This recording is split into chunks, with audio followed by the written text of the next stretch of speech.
Chapter 2636, Beginning of Chaos. Faux aside, the sudden appearance of the crystal steel surprised everyone else present and piqued their curiosity.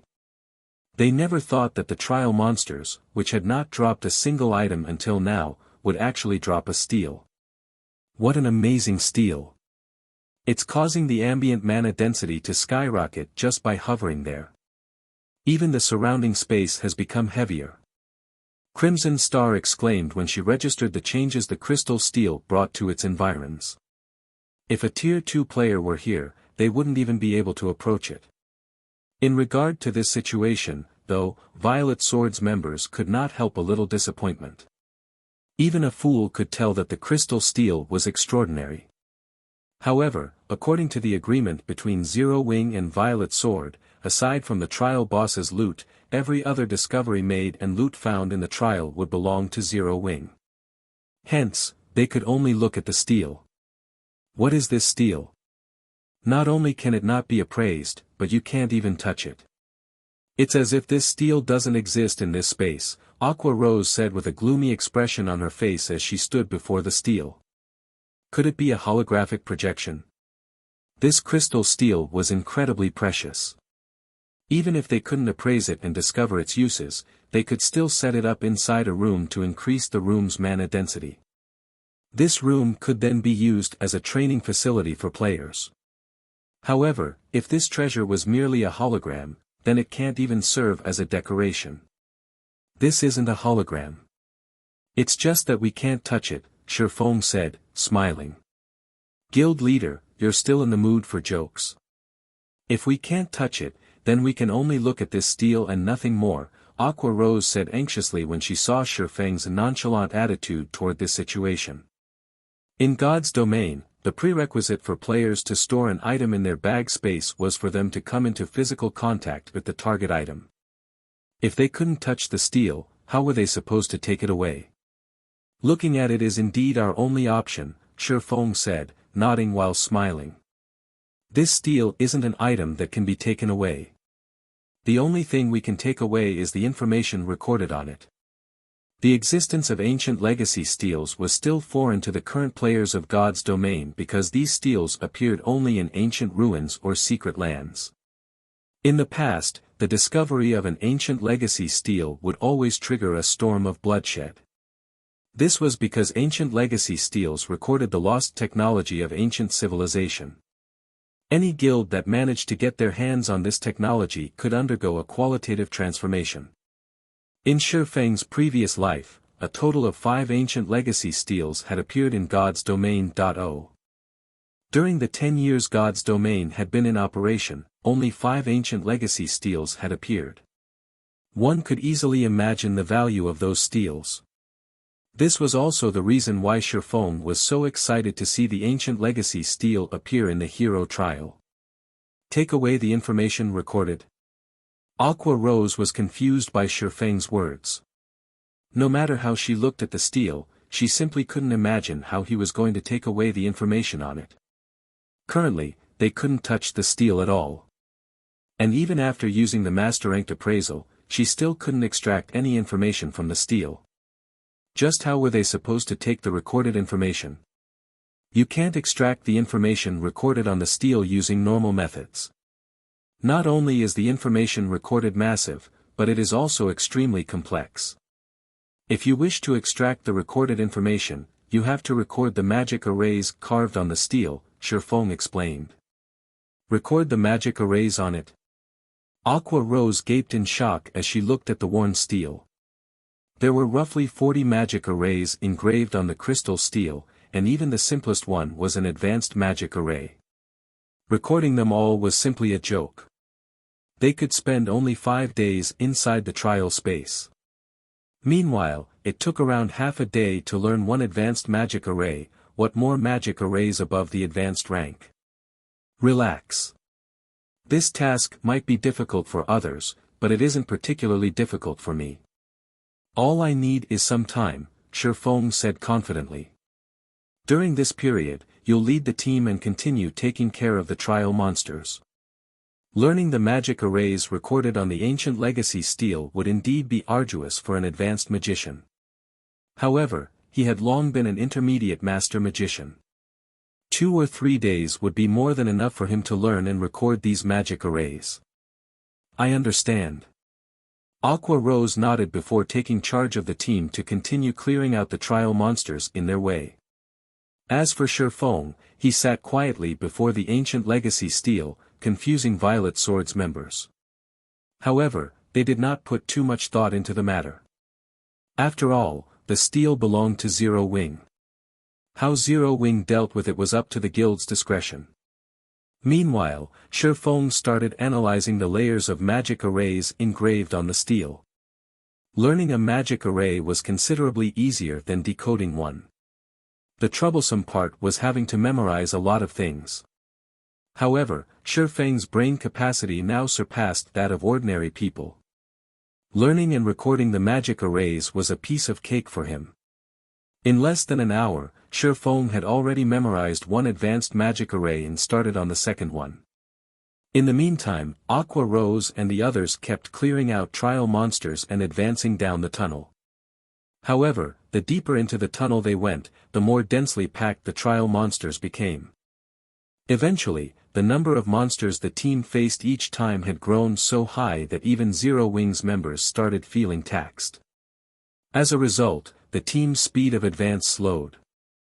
Fortunately, fighting inside this trial ground was akin to taking part in an intense training session. Everyone's combat standard increased as they fought the trial monsters. Moreover, the EXP everyone obtained was incredibly generous. In just 2 short days, everyone had gained a little more than a level. Aqua Rose and the other members of Zero Wing had already reached level 119, whereas Violet Swords and Azure's members were now at level 114. Crimson Star and Wildfighter were just 30% away from level 115. The leveling speed here astonished Crimson Star and the others. As everyone's motivation was increasing, a series of system announcements suddenly entered their ears. God's Domain System Announcement: some players have triggered the new expansion pack, Demon Gods Chaos. God's Domain System Announcement: the new expansion pack, Demon Gods Chaos, will activate in 1 natural day. At that time, all non-NPC towns and cities will no longer receive the protection of NPC kingdoms and empires. Everyone inside the trial space gasped and they heard the system announcement. On the surface, this new expansion pack might not seem like it would affect players in any way, but everyone present understood that it would usher in a new era in God's domain. Currently, aside from level 100+ maps, all guild towns and cities established in maps below level 100 came under the aegis of NPC kingdoms and empires. If these guild towns and cities suddenly lost this protection, the consequences would be unimaginable. After all, most guild towns and guild cities relied on the NPCs they employed from the various NPC kingdoms and empires to maintain security. Without this layer of security, players could take action inside guild towns and cities much more freely. The chaos that would befall the various guild towns and cities at that time would go without saying. Aside from maintaining security, defending against siege attacks would also become much more difficult. In other words, the activation of the Demon Gods Chaos expansion pack would thoroughly change the structure of God's domain. Without the threat of NPCs, many powers would most likely make a move against their rivals. Outside the ancient secret land, chaos had already ensued. Good. Wonderful. Let's see how those local powers are going to continue protecting their resource spots without those troublesome NPC guards. I don't know who activated this expansion pack, but those people have really given us dark powers a shot in the arm. Now that those NPCs are gone, no one can stop us now. Read latest chapters at Wuxia World. The powers that were secretly developing themselves in the various kingdoms and empires started growing excited and restless. As for the superpowers, they promptly held meetings to draft countermeasures for the expansion pack's activation. Meanwhile, as the entire God's domain was in chaos, Feng slowly stood up from in front of the ancient legacy steel inside the ancient secret land. Finally, success. Feng smiled when he saw the steel before him gradually fading out of existence. He then started drawing the magic arrays he memorized, which released a frightening aura that shook even the surrounding space. Chapter 2637, Astonishing Memory Crystal. The commotion caused by the ancient legacy steel was huge. Even Crimson Star and the others, who were resting over 3,000 yards away, sensed the unusual mana fluctuation from the steel. Did something happen over there? This mana fluctuation rivals what Tier 5 NPCs cause when using Tier 5 spells, Crimson Star exclaimed as she turned toward the mana fluctuation's origin, horror coloring her eyes. Isn't that guild leader Black Flame's current location? Did something happen to him? Wildfighter similarly revealed a serious expression on his face when he felt the intense mana fluctuation. Tier 5 NPCs were existences that stood at the apex of God's domain. The Tier 5 spells used by these NPCs could wreak great devastation. Before such spells, Tier 3 players like themselves wouldn't even be able to put up the slightest bit of resistance. Everyone present would be instantly killed. Meanwhile, all sorts of dangers filled this trial space. The trial monsters weren't the only threat here. There were also plenty of traps and dangerous events that occurred at random. An ambush by a Tier 5 spell was well within the range of possibilities. If something really happened to Faux, then it would deal a huge blow to the entire team. After all, their team revolved around Faux. Even though the experts on the team understood that Aqua Rose was the person leading them all this time, if he disappeared, many of those experts would most likely question her leadership. In this situation, Aqua Rose had to contact Faux immediately. Guild leader, is everything alright on your side? Aqua Rose asked worriedly. Currently, nobody was more anxious than she was about this sudden mana fluctuation. She knew that Faux was under the demon god's curse, which tripled his death penalty. Meanwhile, players inside the trial space could only wait to get automatically resurrected. Hence, if an ordinary player needed 1 day to get automatically resurrected, then Faux would need 3 days.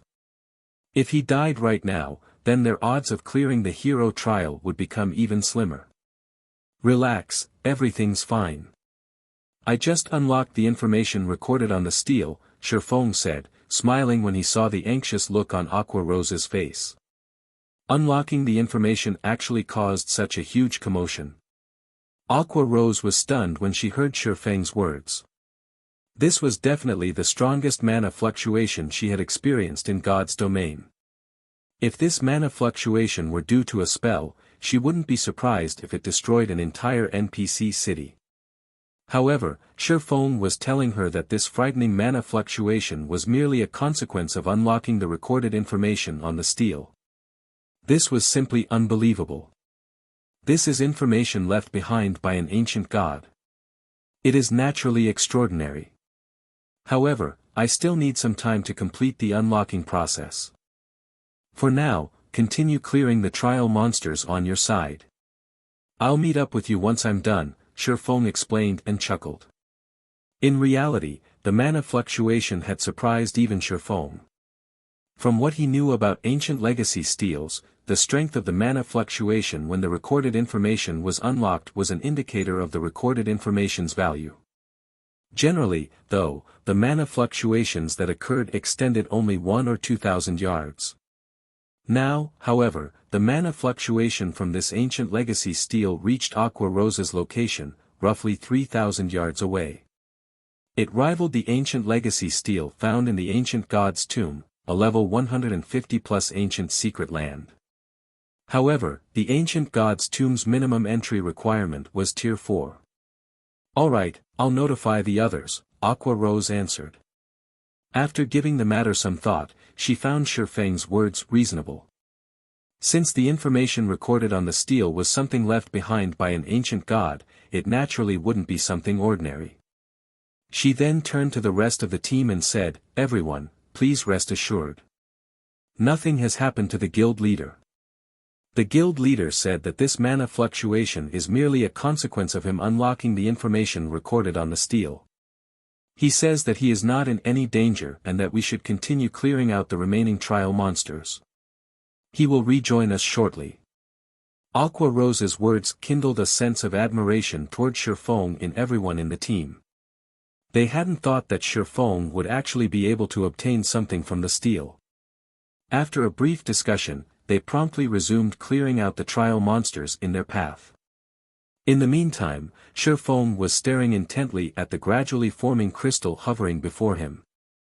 When extracting information from ancient legacy steels, once players successfully learned the magic arrays recorded on a steel and drew them, the drawn magic arrays would gather mana from the surroundings to create a memory crystal. This was one of the more common methods ancient gods used to pass down their legacies. After all, compared to books, memory crystals were much better at withstanding the ravages of time. So long as the memory crystal was intact, there wouldn't be any need to worry about parts of the information getting lost. 3 hours. 6 hours. 9 hours. After the magic arrays gathered mana for 15 consecutive hours, a memory crystal the size of 4 adult fists took shape before Faux. This memory crystal was at least triple the size of ordinary memory crystals. Amazing. Just what is recorded in it? Faux gazed at the memory crystal before him in astonishment. The memory crystals that Eliade had given him already contained a ton of information. If not for his brain capacity being sufficiently high, he would have lost consciousness when accepting all that information. The memory crystal before him, however, was 3 times larger than the ones the heavenly blue saint had given him. The amount of information contained within this unusually large memory crystal was definitely several dozen times more. Faux could not even begin to imagine what kind of information awaited him. After observing the memory crystal for a brief moment, Faux then tapped his finger on it to access its recorded information. He was really eager to find out what it contained. However, as soon as he did so, he was stunned. System: this memory crystal is extremely unstable and can remain in existence for only 2 natural days before disappearing. System: warning. You have discovered a large memory crystal. Because of insufficient concentration, you are unable to read the information completely. If you persist in reading the information, there is a very large chance you will enter a deep coma. Do you still wish to read the information? I can't read it even as a Tier 3 player. The system notifications took Faux aback. Just what is recorded inside?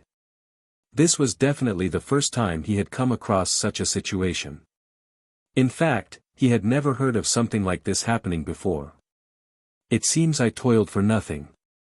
Sure enough, the information recorded on an ancient legacy steel really isn't easy to obtain. Faux smiled bitterly as he looked at the memory crystal in his hands. Having insufficient concentration wasn't a problem that could be solved quickly. Items capable of raising one's concentration were extremely rare in God's domain. The concentration he could receive from raising his levels and improving his equipment was also negligible at best. If he couldn't process the recorded information with the concentration of a Tier 3 player, then he would have to wait until he had completed his Tier 4 promotion. As for forcefully trying to read the recorded information, this was absolutely out of the question. Ostensibly, there was only a very large chance for him to enter a deep coma. In reality, if he did try to read the information, then he was guaranteed to fall into a coma. The time he would lose from being in a coma was one thing. What he truly feared was the irreparable brain damage. If that happened, he would have a much more difficult time with future tier promotions, something he definitely didn't want. Even if the information recorded in this memory crystal was incredibly valuable, he still wouldn't trade his future for it. After all, compared to the information left behind by an ancient god, reaching Tier 5 and Tier 6 was much more important. Read latest chapters at Wuxia World. Wait. There's another method I can use to read this memory crystal. Just as Faux was about to store the memory crystal, he received a sudden inspiration. Divine Will. If I can polish myself using the Tier 4 Divine Will, I can push my concentration from the peak of Tier 3 to the Tier 4 standard. So long as my concentration reaches the Tier 4 standard, I shouldn't have any problems reading the information recorded in this. The more Faux thought about it, the more he found his plan to be feasible. Anyone else would still have difficulties pushing their concentration to the Tier 4 standard within 2 short days, even if they could train themselves using the Tier 4 Divine Will. However, it was a different story for him. Thanks to his advanced bloodline, his concentration standard had long since reached the peak of Tier 3, just a step shy of the Tier 4 standard. Moreover, he was very familiar with training using the Divine Will. Given one day, he had an excellent chance of pushing his concentration to the Tier 4 standard. No sooner had Faux stored the memory crystal than Aqua Rose called him and announced, "Guild leader, we discovered the trial boss." Chapter 2638, Ancient Lich, Black Dragon Soul. Aqua Rose and the others wore grim expressions on their faces as they looked at a towering, dilapidated altar some distance away in the middle of the tunnel. The reason for their reactions was that the altar's surroundings were filled with trial warriors and trial elites, these monsters numbering around 3,000, in addition to the trial boss. Moreover, the 4 corners of the altar each had a mana tower. Not only did the mana towers suppress all hostile forces within their range, but they also prevented players from using any skills and spells. This is just cheating. Not only are there so many monsters around the boss, but there are actually 4 mana towers as well. With this, let alone a 200-man team, even a 2,000-man team can't do anything. Floating Light cursed despite himself as he looked at the 4 mana towers. Mana towers were strategic-level defensive constructions and not just any ordinary constructions, but top-tier advanced constructions. They were also things that players on the Western continent were extremely familiar with. After all, every one of the Western continent's NPC cities possessed these defensive constructions. The Mana Tower was also a large part of the reason why the Western continent's NPC cities could develop steadily despite having to face the constant threat of the demonic creature armies. Originally, the trial boss and its underlings already had an absolute advantage. Now, these monsters even boasted the protection of 4 mana towers. How were players like themselves supposed to clear this trial? Sure enough, it is still too early for us to come here. Crimson Star could not help a bitter smile as she considered the resting Lich sitting atop the altar. Zorak, Ancient Lich, Superior Mythic, Level 122 HP 3 700 000/3 700 000. While Zorak's HP of 3.7 billion wasn't particularly high for an Ancient Lich, this amount was more than enough to instill despair into players. Very few magically oriented monsters existed in God's domain. However, compared to physically oriented monsters of the same level and rank, magically oriented monsters were around 30% to 40% more difficult to handle. This was akin to the difference between physical class NPCs and magical class NPCs. Magical class NPCs were more adept at executing long-range, AoE attacks and could wreak much greater destruction than physical class NPCs could. Meanwhile, Ancient Liches were monsters that possessed magical talent surpassing even that of elves. In the hands of an Ancient Lich, spells were no different from toys, it could play around with magic however it wanted to. Previously, Violet Sword had come across a level 87, mythic-ranked Ancient Lich out in the fields. In order to defeat it, the guild had dispatched a 5,000-man legion filled with level 90+ experts, who had taken turns attacking the boss in teams of 1,000. In the end, they had slain the Ancient Lich, but at the cost of nearly 4,000 experts. Now, not only was the Ancient Lich before them level 122, but it was even a superior mythic-ranked monster. If they came across this Ancient Lich in the outside world, they would have most likely turned tail and fled already. To make matters worse, there were thousands of trial monsters and 4 mana towers supporting the Ancient Lich. With this, even a 10,000-man legion filled with expert players of the same level wouldn't be able to raid it. At this moment, let alone Violet Swords and Azure's members, even Aqua Rose and the other Zero Wing members frowned upon seeing Zorak. After all, the raid difficulty of this trial boss was simply stratospheric. In fact, in their opinion, Zorak was no longer a boss that players could challenge at Tier 3. Only a Tier 4 team would have any hope of raiding it. Guild Leader Black Flame, the boss's raid difficulty is too high. Even if we throw all our lives away and use all our trump cards, I'm afraid we still won't be able to pose a threat to the boss. Do you still wish to continue fighting? Wildfighter asked as he turned to Shifeng, who had just rejoined the team. At the same time, though, he could not help but sigh in disappointment. They had gone through great lengths to reach the trial boss. If there were a chance of success, he would want to try raiding the trial boss as well. However, no matter how he looked at the situation, he simply couldn't see any hope whatsoever. After all, if they wished to raid the ancient Lich, they would need to destroy the 4 mana towers first. Otherwise, they would be no different from live targets for the ancient Lich, unable to put up any resistance at all. However, destroying the 4 mana towers was easier said than done. After all, they would have to go up against the trial boss and several thousand trial monsters when attacking the mana towers. To make matters worse, the mana towers possessed incredibly strong defensive capabilities. Attacks below the Tier 4 standard wouldn't even scratch the towers. However, with the 4 mana towers suppressing all hostile forces within the vicinity, they wouldn't be able to use any skills or spells against the towers. In other words, they would have to use normal attacks against these mana towers while also having weakened basic attributes. In such a situation, how many players on the team could execute attacks reaching the Tier 4 standard? If they had to rely on only a handful of players to destroy the 4 mana towers, it was unlikely that they could destroy even 1 mana tower before they team-wiped. Not to mention, the mana towers would also periodically launch large-scale destruction spells. Just one of these spells would be more than enough to annihilate their team.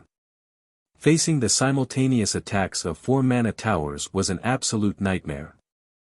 Guild Leader Black Flame, if you're reluctant to give up, I can suggest to the guild to alter our agreement to clearing the elite trial instead of the hero trial. Only, the slots you will receive at that time will be significantly reduced. What do you think? Crimson Star suggested. Wildfighter did not show any disagreement with Crimson Star's proposal. The strength Zero Wing had displayed during the trial truly exceeded their imaginations.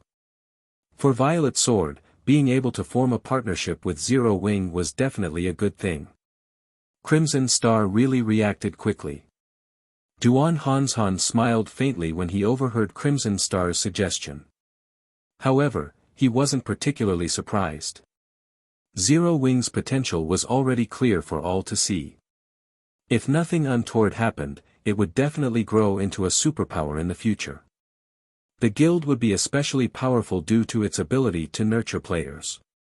If Violet Sword's young talents could receive Zero Wing's training as well, Violet Sword might even have a chance to become one of the 5 great super guilds. After seeing Crimson Star's actions, Duan Hanshan also felt the need to have the Azure Chamber of Commerce further deepen its relationship with Zero Wing. However, as soon as Crimson Star finished speaking, Shifeng shook his head.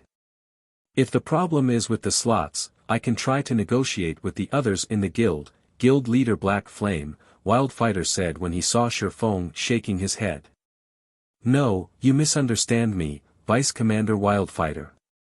I don't have any problem with your proposal. Only, I still wish to challenge the boss. After all, it wasn't easy getting up to this point. It is such a waste to give up without even trying, Shifeng said. Setting aside the status they would gain in the ancient city after clearing the hero trial, just the ancient legacy steals recorded information alone made raiding the trial boss imperative. After all, the chances of coming across an ancient legacy steal in God's domain were abysmally low, not to mention one that required such a large memory crystal. If he could get his hands on the recorded information, it would most likely be the greatest harvest from this hero trial. Hence, he naturally couldn't give up without a fight. But those mana towers, Crimson Star countered worriedly when she saw that Shifeng still wished to attempt the raid. What if we can destroy those mana towers within a short time? Feng asked after giving the matter some thought. Destroy those towers within a short time. Feng's words threw Crimson Star for a loop. Skeptical, she asked, is that possible? The odds are roughly even, Feng said after making some mental calculations. Upon hearing Feng's words, everyone present stared at him in astonishment. For a moment, they thought that Feng was joking with them. These were 4 mana towers they were talking about. Destroying one without using any skills or spells would be as difficult as ascending to heaven. How could they destroy all 4 of them within a short time? If you really have an even chance of success, then we can give your plan a try, Crimson Star said as she turned to study the distant altar. Wildfighter nodded in agreement. The most troublesome part about this entire raid was the 4 mana towers. If it was possible to destroy the 4 mana towers quickly, then an attempt was indeed justified. Since everyone agrees, that makes things simple, Feng said, smiling when he saw that Crimson Star and Wildfighter were willing to try raiding the trial boss. Afterward, I'll personally destroy the 4 mana towers. During this period, I hope that you can keep the trial monsters busy. You'll destroy the 4 mana towers yourself? Crimson Star gaped at Feng in disbelief. Although Feng's attacks indeed carried power at the Tier 4 standard, the amount of time it would take him to destroy the mana towers on his own was no laughing matter. That's right.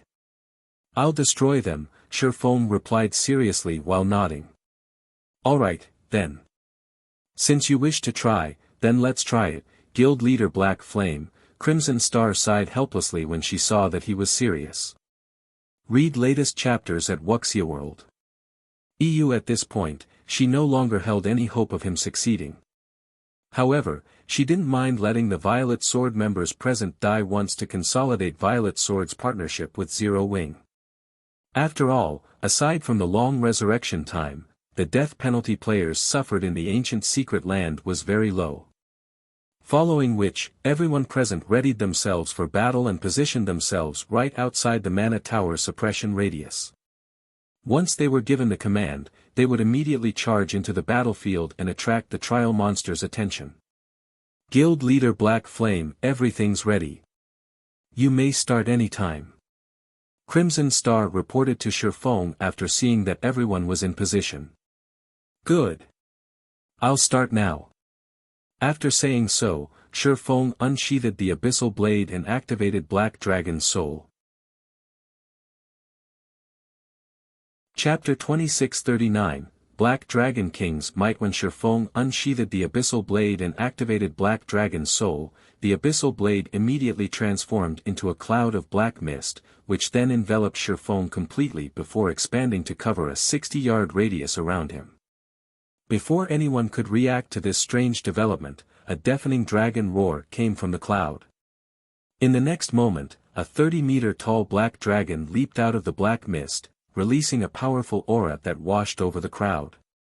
A dragon? Crimson Star and Wildfighter could not help doubting their eyes when they saw the incredibly realistic black dragon before them. The dragon race was one of the apex races in God's domain. Dragons were also a symbol of strength and destruction. Whenever one appeared on the continent of God's domain, turmoil would follow. Now, however, Feng had actually transformed himself into a dragon. Moreover, in terms of appearance or life rating, he was exactly the same as a true dragon. The only unfortunate matter was that the dragon that Feng had transformed into was only Tier 3. Even so, this was still an astounding ability. After all, a dragon's attributes were far superior to those of existences of the same tier. However, while the Violet Sword and Azure members were astonished by this matter, they were, after all, core experts of their respective guilds and quickly snapped out of their days. Upon receiving Aqua Rose's command, they promptly charged toward the altar, together with Zero Wing's members. As soon as everyone entered the range of the mana towers, the altar's trial monsters detected them. Before they could even get within 300 yards of the altar, the trial monsters had already moved into position, with 500 trial monsters standing resolutely at the bottom of the altar's staircase. The remaining trial monsters positioned themselves on the various steps of the staircase and readied their bows. So long as the intruding players were within their attack range, they would immediately loose their arrows. The 4 mana towers surrounding the altar also started launching magic beams at the team. Boom! Boom! Boom! Immediately, 4 light pillars emerged within the trial tunnel and vaporized everything within range. Fortunately, all the members on the team had spread out.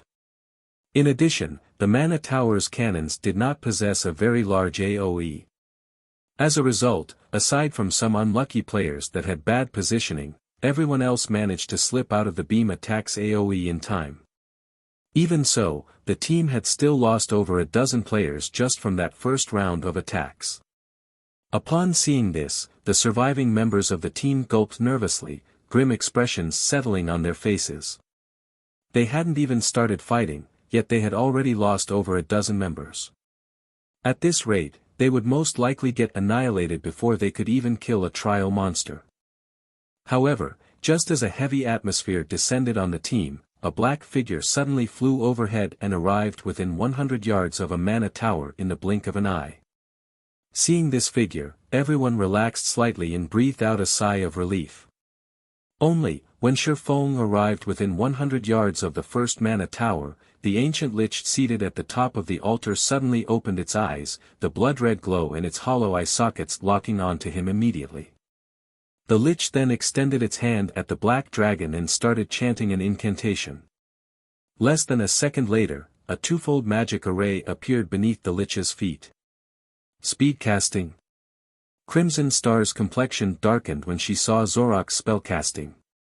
Zorok originally already possessed incredibly high HP for an ancient Lich. Now, it was even capable of executing speedcasting. Moreover, its speedcasting was exceptionally fast, a tier 4 spell, which usually required 4 or 5 seconds to cast, got completed in less than a second. The Lich's casting speed was simply unbelievable. The instant the twofold magic array took shape, several hundred ice blades formed around Zorok. The ice blades then tore space as they shot straight at Faux. Tier 4 spell, Frost Dance. Not only did every one of these ice blades carry power surpassing that of Tier 4 mythic monsters, but they also froze their surroundings completely. As the several hundred ice blades flew toward Faux, they transformed their surroundings into a world of frost. Seeing this scene, everyone could not help but grow anxious. Dodging Zorok's attack was virtually impossible. If Faux got stuck dealing with the ancient Lich's attacks, then he wouldn't even be able to close in on the mana towers. Just when the several hundred ice blades were about to devour Faux, he suddenly extended a claw and swiped at the empty space before him. The phantom of a gigantic claw instantly appeared in midair. Holy Annihilation Mana Technique, Light Shadow. In the next moment, the gigantic claw tore through the frozen world and transformed the space before Faux into a pitch-black void. The several hundred ice blades disappeared completely as if they had never appeared to begin with. He blocked it, so, this is Guild Leader Black Flame's true strength? Everyone present was stupefied when they saw the pitch-black void that had formed before the black dragon. Those were several hundred ice blades. Every one of those ice blades carried power surpassing that of ordinary mythic monsters. Going up against the ancient Lich's attack would be akin to going up against the simultaneous attacks of several hundred mythic monsters, yet Faux had actually nullified all those ice blades with just a single blow. However, before everyone could snap out of their daze, Faux flapped his wings and arrived before the nearest mana tower. He then sent a claw smashing into the 60-meter-tall tower. Boom! Along with a thundering explosion, the magic barrier protecting the mana tower shattered. The mana tower itself had also started trembling violently, its original durability of 5,000 instantly decreasing by over 200 points. Crimson Star and the others, who were still charging toward the altar, nearly had their eyes fall out of their sockets when they saw this. The mana tower's defensive capability was at the Tier 4 standard. In other words, non-tier 4 attacks wouldn't harm the mana tower at all. Even if a tier 3 attack managed to cause damage, it would, at most, reduce the tower's durability by the standard 20 points. Now, however, Faux had reduced the mana tower's durability by over 200 points with just one attack. The power he demonstrated was simply astonishing. At this moment, let alone Crimson Star and the others, even Faux himself was surprised by this situation. Transforming into a Black Dragon King actually elevated my strength to such an extent. When Faux saw that the torn space before him was not showing any signs of recovery, he determined that the power of his attack had indeed reached the advanced tier 4 standard. Before he had transformed into a Black Dragon King, his basic attributes allowed him to exhibit power at only the basic tier 4 standard. However, in God's domain, further elevating one's power after reaching the tier 4 standard was incredibly difficult. Only by being capable of exhibiting power at the advanced tier 4 standard would one be able to just barely reach the standard of superior mythics. In other words, even without using any techniques, he could currently contend against the weakest of superior mythics. Despite this astonishing discovery, Faux quickly recovered his senses and resumed attacking the mana tower before him. -224. -219. -222. As Feng's claws landed on the mana tower one after another, the tower's durability rapidly decreased. In no time at all, the mana tower had already lost 1/5 of its total durability, the speed of its deterioration making Crimson Star and the others' blood boil. At this time, though, both the mana towers and the ancient Lich launched counterattacks at Faux. Immediately, the 4 mana towers fired their magic cannons at Faux, while the ancient Lich used its domain and over a dozen magic blades to restrict and attack him. Every one of the attacks sent at Faux carried the power of a superior mythic. Not daring to be careless, Faux continued using Light Shadow to defend himself before resuming his bombardment of the mana tower before him. However, Light Shadow placed an enormous burden on Feng's concentration. Even after he transformed into a Black Dragon King and gained a much superior physique, the amount of concentration he consumed when executing Light Shadow hardly decreased. By the time Faux had destroyed the second mana tower, he no longer dared to use Light Shadow to defend against the mana towers and ancient Lich's attacks, opting to use Sword's Orbit instead. However, the boost in power Sword's Orbit provided was inferior to that from Light Shadow. As a result, Faux continuously lost HP as he defended himself. Approaching and attacking the mana towers also became much more difficult. By the time Faux destroyed the third mana tower, his HP had already fallen to 64%. At this point, Zorok's attacks became even more frenzied. And when Faux started attacking the fourth mana tower, the ancient Lich also started double speed casting and dishing out tier 4 spells like they were nothing. When Feng's HP fell to 24%, the fourth and last mana tower's durability zeroed out. At the same time, the suppression on the space surrounding the altar disappeared, and everyone was free to use skills and spells again. Zorok grew thoroughly enraged upon seeing the fourth mana tower's destruction. Damnable dragon! Die! Zorok bellowed as it glared at Faux. The world around Faux immediately dimmed as a gigantic, threefold magic array appeared above his head. A tier 4 curse. Feng's complexion darkened when he saw the threefold magic array. Read latest chapters at Wuxia World. EU. As he stared at it in shock, flames of annihilation suddenly descended from the threefold magic array, covering a 500-yard radius and enveloping the entire altar. Tier 4 Curse, Annihilation Lotus. The faces of Crimson Star and the others sank at this sight. Shatter. Not daring to hold back, Faux immediately widened his mouth and used his strongest move, Dragon Breath. Chapter 2640, Suppressing the Ancient Lich. Dragon Breath. The dragon race's trademark move allowed dragons to gather all their power into a single point and propel it. The resulting attack would carry power far beyond what dragons could normally exhibit. Dragon breath was also one of the main reasons why dragons were labeled invincible among those of the same tier. A tier 5 dragon breath could even destroy entire cities. The destructive power a dragon breath carried was even greater than a taboo skill or curse of the same tier. After Faux executed dragon breath, a scorching white beam shot at the massive pillar of flames descending from the sky. Boom! Boom! Boom! When the two attacks collided, space around the point of collision shattered and transformed into a pitch-black void.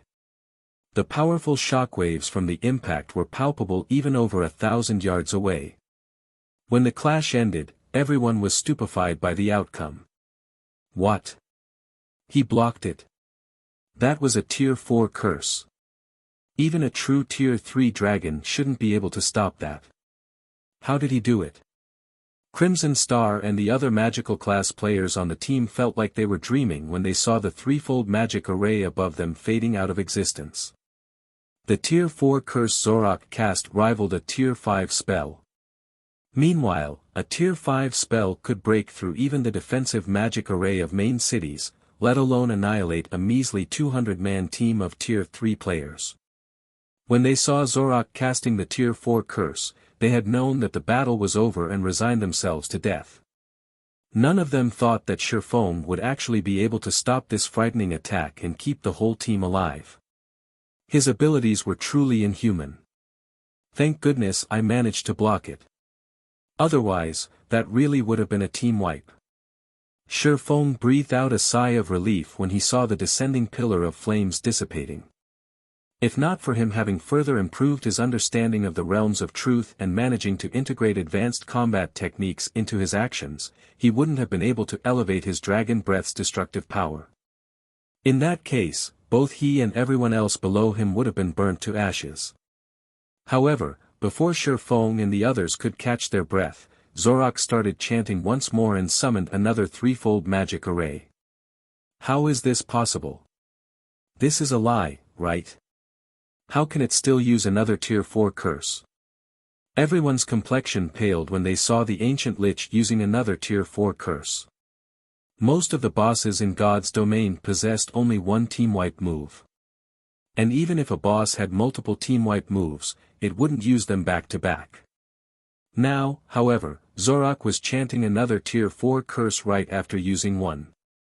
The ancient Lich thoroughly shattered the conventions of God's domain. It's not even waiting for the ambient mana to recover. At this moment, let alone everyone else, even Faux was surprised by this situation. He was not surprised that Zorak was using tier 4 curses back to back. After all, the ancient Lich was a magically oriented boss. However, Zorak had just used a tier 4 curse, so the mana around it was still extremely sparse. If the Lich used another tier 4 curse now, the power of the curse would be significantly weaker. Zorak should have waited for the ambient mana to recover before using another killing move, yet the Lich did not do so. Even for Faux, this was a fresh development. It's over. Its casting speed is too fast. We don't even have time to use tier 3 curses to defend ourselves. Crimson Star despaired when she saw the fully formed, threefold magic array. She never thought that, after Faux destroyed the 4 mana towers and blocked one of the ancient Lich's killing moves, things would turn out this way. With Dragon Breath on cooldown, it should not be possible for Faux to use it again within a short time. In addition, he was simply too far away from Zorak. Even if he wanted to, he couldn't interrupt the ancient Lich's spellcasting. Meanwhile, the formation of a tier 3 curse took at least 3 or 4 seconds. They simply didn't have enough time to defend against the ancient Lich's second attack. Just as Zorak was about to incant the final verse of its curse, however, a lithe figure suddenly appeared before it and slashed her greatsword down at the Lich. In the next moment, a flash dazzled everyone's eyes as the greatsword smashed into the ancient Lich's skull. Not only did the attack forcefully interrupt the ancient Lich's spellcasting, but it also made the Lich itself stumble 2 steps back, suffering over 4 million damage. Gentle snow. Over 4 million damage. How high is her strength? Violet Swords and Azure's members were surprised when they discerned the identity of the ancient Lich's attacker. They never thought that Zero Wing actually had another expert capable of contending against the ancient Lich. While the ancient Lich was indeed a magically oriented boss, the basic attributes it possessed were still far superior to ordinary mythic monsters. Without strength surpassing that of ordinary mythic monsters, one wouldn't be able to budge the ancient Lich in the slightest. Meanwhile, after Gentle Snow interrupted Zorak, Faux immediately flew forward to keep it busy. He gave the Lich no opportunities to cast any more Tier 4 curses. Good. A chance. Everyone, charge. Wildfighter yelled excitedly when he saw the ancient Lich occupied. Now that the mana towers were gone, so long as the ancient Lich was prevented from using any more Tier 4 curses and they could get within melee range of it, they would have an opportunity for victory. After all, what magically oriented bosses feared the most was melee combat. So long as they managed to pull Zorak into a melee, the boss's threat would be halved. Violet Swords and Azure's members charged at the Trial Monster's defensive line with renewed vigor. Taking the lead, Wildfighter, Crimson Star, Sinful Flame, Duan Han, Solitary Frost, Yen Xiaoqian, and Floating Light were like the team's spearhead. They instantly broke a hole through the defensive line and allowed the team's other members to flood through it. However, the higher up the altar the team ascended, the more trial monsters they encountered. As a result, the team's advance gradually slowed. Damn it! There are too many trial elites. At this rate, we'll get killed before we can even close with the boss. Floating Light cursed as he fought 3 Grand Lord ranked trial elites simultaneously. Previously, he still had the upper hand when he went up against 2 trial elites. However, as they ascended the altar, the number of trial elites they came across increased. Now, facing the simultaneous attacks of 3 trial elites, he didn't even have the opportunity to retaliate and could only passively defend himself. His HP also continuously decreased, and he needed the support of the healers in order to stay alive. At this moment, everyone was struggling in their fight against the trial monsters, their HPs continuously decreasing. Now, they were completely reliant on the team's healers to keep their HPs above a safe margin. We can't continue dragging the fight out like this. Violet and Wonder, you two open up a path. Everyone else, follow them. I'll hold the rear. Aqua Rose commanded when she saw that the team was already surrounded. Follow the 2 of them. The Violet Sword and Azure members present were confused by Aqua Rose's command. Yen Xiaoqian, in particular, found it unbelievable. Setting aside Violet Cloud, who held the upper hand even while going up against 3 trial elites simultaneously, Silent Wonder was just barely holding her ground against 3 trial elites. In fact, Yen Xiaoqian was faring even better than Silent Wonder right now, yet Aqua Rose wanted Silent Wonder to spearhead a breakthrough in the encirclement. However, before anyone could object to Aqua Rose's strange command, Violet Cloud and Silent Wonder both nodded and charged toward the thick of the monsters. What are they doing? They're already outside the range of the healers. Crimson Star suspected that Violet Cloud and Silent Wonder had gone crazy when she saw the 2 charging into the mob of trial monsters. Although Violet Cloud and Silent Wonder possessed relatively high combat standards and extraordinary combat power, they would still take significant damage if they went up against too many trial monsters at once. Without the support of healers, they wouldn't last very long. Even if Violet Cloud was a cleric herself, she currently had to focus on attacking and defending. She didn't have any time to spare casting healing spells.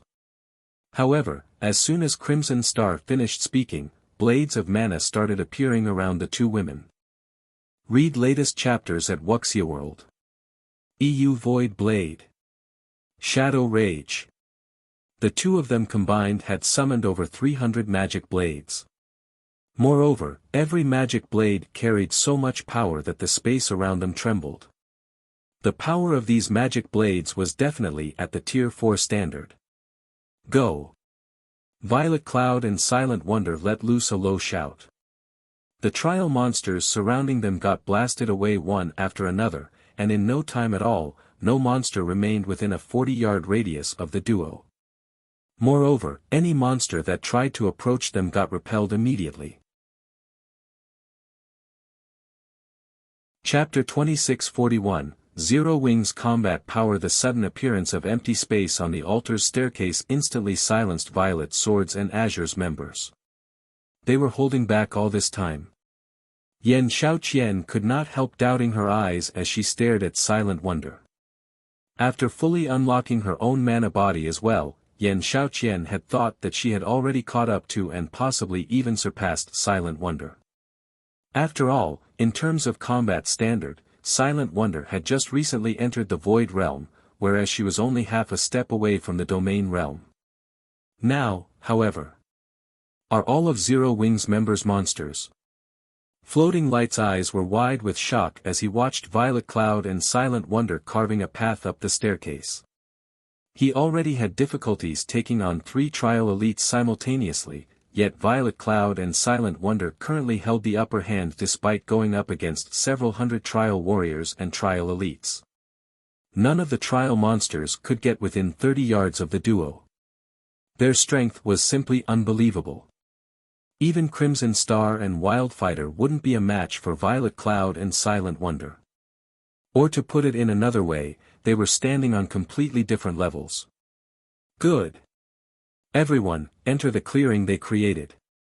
Aqua Rose immediately commanded, unfazed by the strength Violet Cloud and Silent Wonder were displaying. Upon hearing Aqua Rose's command, Violet Sword's and Azure's members promptly snapped out of their daze and hurriedly followed Zero Wings members into the 30-yard safe zone the duo had created. For a time, the entire team steadily closed in on the ancient Lich while enveloped by Violet Cloud's and Silent Wonder's attacks, which formed a barrier that prevented the trial monsters from harming the team. Sure enough, the two of them have already achieved a considerably high standard in the spiritualization realm. Every one of their magic blades actually integrates a combat technique. It's as if they've assimilated basic combat techniques into their souls, Sinful Flame muttered as he marveled at the magic blades flying around the team. They've integrated basic combat techniques into every one of their magic blades. How is that possible? Yan Xiaoqian exclaimed when she overheard Sinful Flame's mutterings.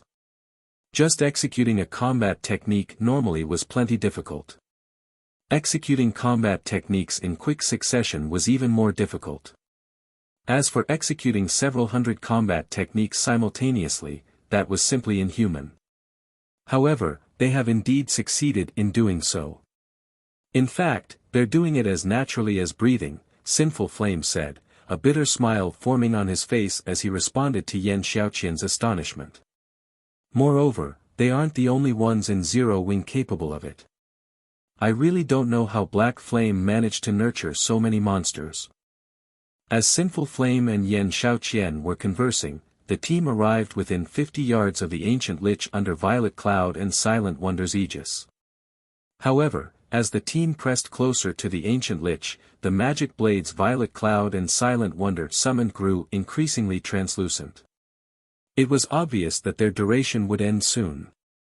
Seeing this, everyone on the team inevitably grew nervous. While being closer to the trial boss was a good thing, the number of trial monsters around the boss greatly exceeded their expectations. If they lost the protection of these magic blades now, they definitely wouldn't be able to fend off the trial monsters. Everyone, gather around the boss and focus fire on it. Summer and I will hold the rear. Aqua Rose shouted through the team chat when she saw that the magic blades were about to vanish. She then rushed to the rear of the team. Everyone was stunned by Aqua Rose's words. Although the altar's staircase was only 60 yards wide, which a magical class player could easily cover so long as they stood in the middle, they would be up against several thousand trial monsters. Let alone 2 magical class players, even 100 magical class players couldn't stop the assault of so many monsters. Normally, the majority of the team would hold off the trial monsters while a small number of peak experts dealt with the boss. Now, however, Aqua Rose intended to stop these several thousand trial monsters with just 2 people. She was simply insane. However, before Crimson Star and Wildfighter could offer up their suggestion, Aqua Rose had already started incanting. A dark blue, twofold magic array, angled toward the staircase, immediately appeared above her. When she tapped the butt of her staff on the ground, a torrent of water gushed out of the magic array and down the altar staircase. The frightening deluge flushed the trial monsters down the staircase. After the floodwaters swept away the trial monsters, Alluring Summer, who stood beside Aqua Rose, also completed her incantation. An electric barrier formed at the top of the staircase, preventing ingress. However, while the electric barrier stopped the trial monsters' advance, it did not block the trial monsters' attacks. For a time, every trial monster could be seen firing arrows at Aqua Rose and Alluring Summer. Everyone felt their scalp going numb when they saw the rain of several thousand arrows. However, as if they were graceful butterflies, Aqua Rose and Alluring Summer easily weaved their way around the arrows. In the end, not a single arrow managed to land on the 2 of them. Crap! What kind of guild is Zero Wing? Floating Light gaped in shock when he saw Aqua Rose and Alluring Summer stopping the advance of several thousand trial monsters all by themselves. At this moment, let alone Floating Light, even Solitary Frost and Yen Xiaoqian, who had lived together with Zero Wing's members for a while, were shocked by this scene. They felt as if this was their first time learning of the guild known as Zero Wing. Everyone, stop daydreaming. We need to help guild leader Black Flame deal with the boss quickly. Crimson Star ordered through the team chat after snapping out of her daze. Upon hearing Crimson Star's reminder, Violet Swords and Azure's members also promptly regained their composure. Indeed, now wasn't the time to watch Aqua Rose and Alluring Summer. Dealing with the Ancient Lich took priority. Everyone else on the team then charged at the Ancient Lich and started assisting Shifeng and Gentle Snow in dealing with the trial boss. Although Zorak was incredibly powerful, it was, at the end of the day, still a magically oriented monster. After its opponents got within melee range of it, it would be fortunate if it could exhibit even half of its usual combat power. Moreover, with Shifeng and Gentle Snow's constant harassment, Zorak couldn't even cast Tier 4 AoE spells, let alone Tier 4 curses. The Ancient Lich's HP decreased rapidly. Even after Shifeng reverted into a human, Zorak's HP still dwindled. After a little more than an hour had passed, the Ancient Lich's HP had already fallen to 20%. Despicable humans. I will have all of you pay for daring to interrupt a sacrifice for the demon god. Zorak bellowed. A frightening burst of mana exploded forth from the Ancient Lich's body, the shockwave so intense that everyone present got knocked back more than 30 yards. Not good. It's going to use the innate skill of liches. Crimson Star turned solemn when she saw the Ancient Lich going berserk. Everyone, distance yourself from the boss quickly. In God's domain, every powerful race had their own innate skills. An example would be the dragon race's Dragon Breath. Another would be Lich's Frozen World. Not only was this skill incredibly powerful, but it also could not be interrupted. So long as Frozen World was activated, anyone within range who did not have extremely high ice resistance would receive frost damage over time, as well as a movement speed debuff. Fortunately, Frozen World had a small AoE with a 40-yard radius. Ranged players could easily attack from outside the AoE. However, being able to use only ranged attacks against a magically oriented boss wasn't a good thing. Don't even think of getting off so easily. Shifeng shouted as he activated the 7 Luminaries Ring's Forbidden Domain. A layer of grey fog enveloped the entire altar, and the frightening mana surrounding Zorak scattered and disappeared. As a result, the Ancient Lich failed to gather enough mana to activate Frozen World. In the end, not only did Zorak not become more difficult to deal with, but it even became weaker instead. With the suppression of Forbidden Domain, the Ancient Lich could cast only Tier 3 spells. This reduced the raid difficulty significantly. 20%. 15%. 10%. However, as the battle progressed, Zorak also grew increasingly desperate. In exchange for reducing its own defense and HP, it started using Tier 4 spells in rapid succession, reaping the lives of the players before it. By the time the Ancient Lich's HP fell to 5%, less than 100 players remained alive. Fortunately, the damage everyone caused the Lich was also increasing. Moreover, the Lich kept burning its own HP to do battle. As a result, the Lich's HP still decreased at a rapid rate. Quick! Attack with everything you've got. The boss is almost down. Crimson Star shouted anxiously when she saw that the team was down to less than 70 players. At this moment, she could tell that the rate at which Zorak's HP decreased was slowing. Even though the Ancient Lich only had 3% of its HP left, that was still more than 100 million HP. To make matters worse, everyone's strongest skills and spells were on cooldown. They didn't have anything left to increase their DPS. 2%. 1%. When Zorak's HP fell below 1%, less than 20 players remained. At this point, aside from Kola, everyone else's HP was already at a critical level. Everyone was clearly at the end of their rope. Faux decided to throw caution to the wind. He arrived beside the Ancient Lich and raised the abyssal blade high. Die. First sword, light shadow. 1 attack. 2 attacks. 3 attacks. Every attack inflicted over 3 million damage on the Ancient Lich. However, every execution of Light Shadow gave Faux a massive headache. When he executed the mana technique for the 3rd time in a row, his complexion had already turned deathly pale. Read latest chapters at Wuxia World. EU. Nevertheless, Faux endured the pain and continued executing Light Shadow. 5 attacks.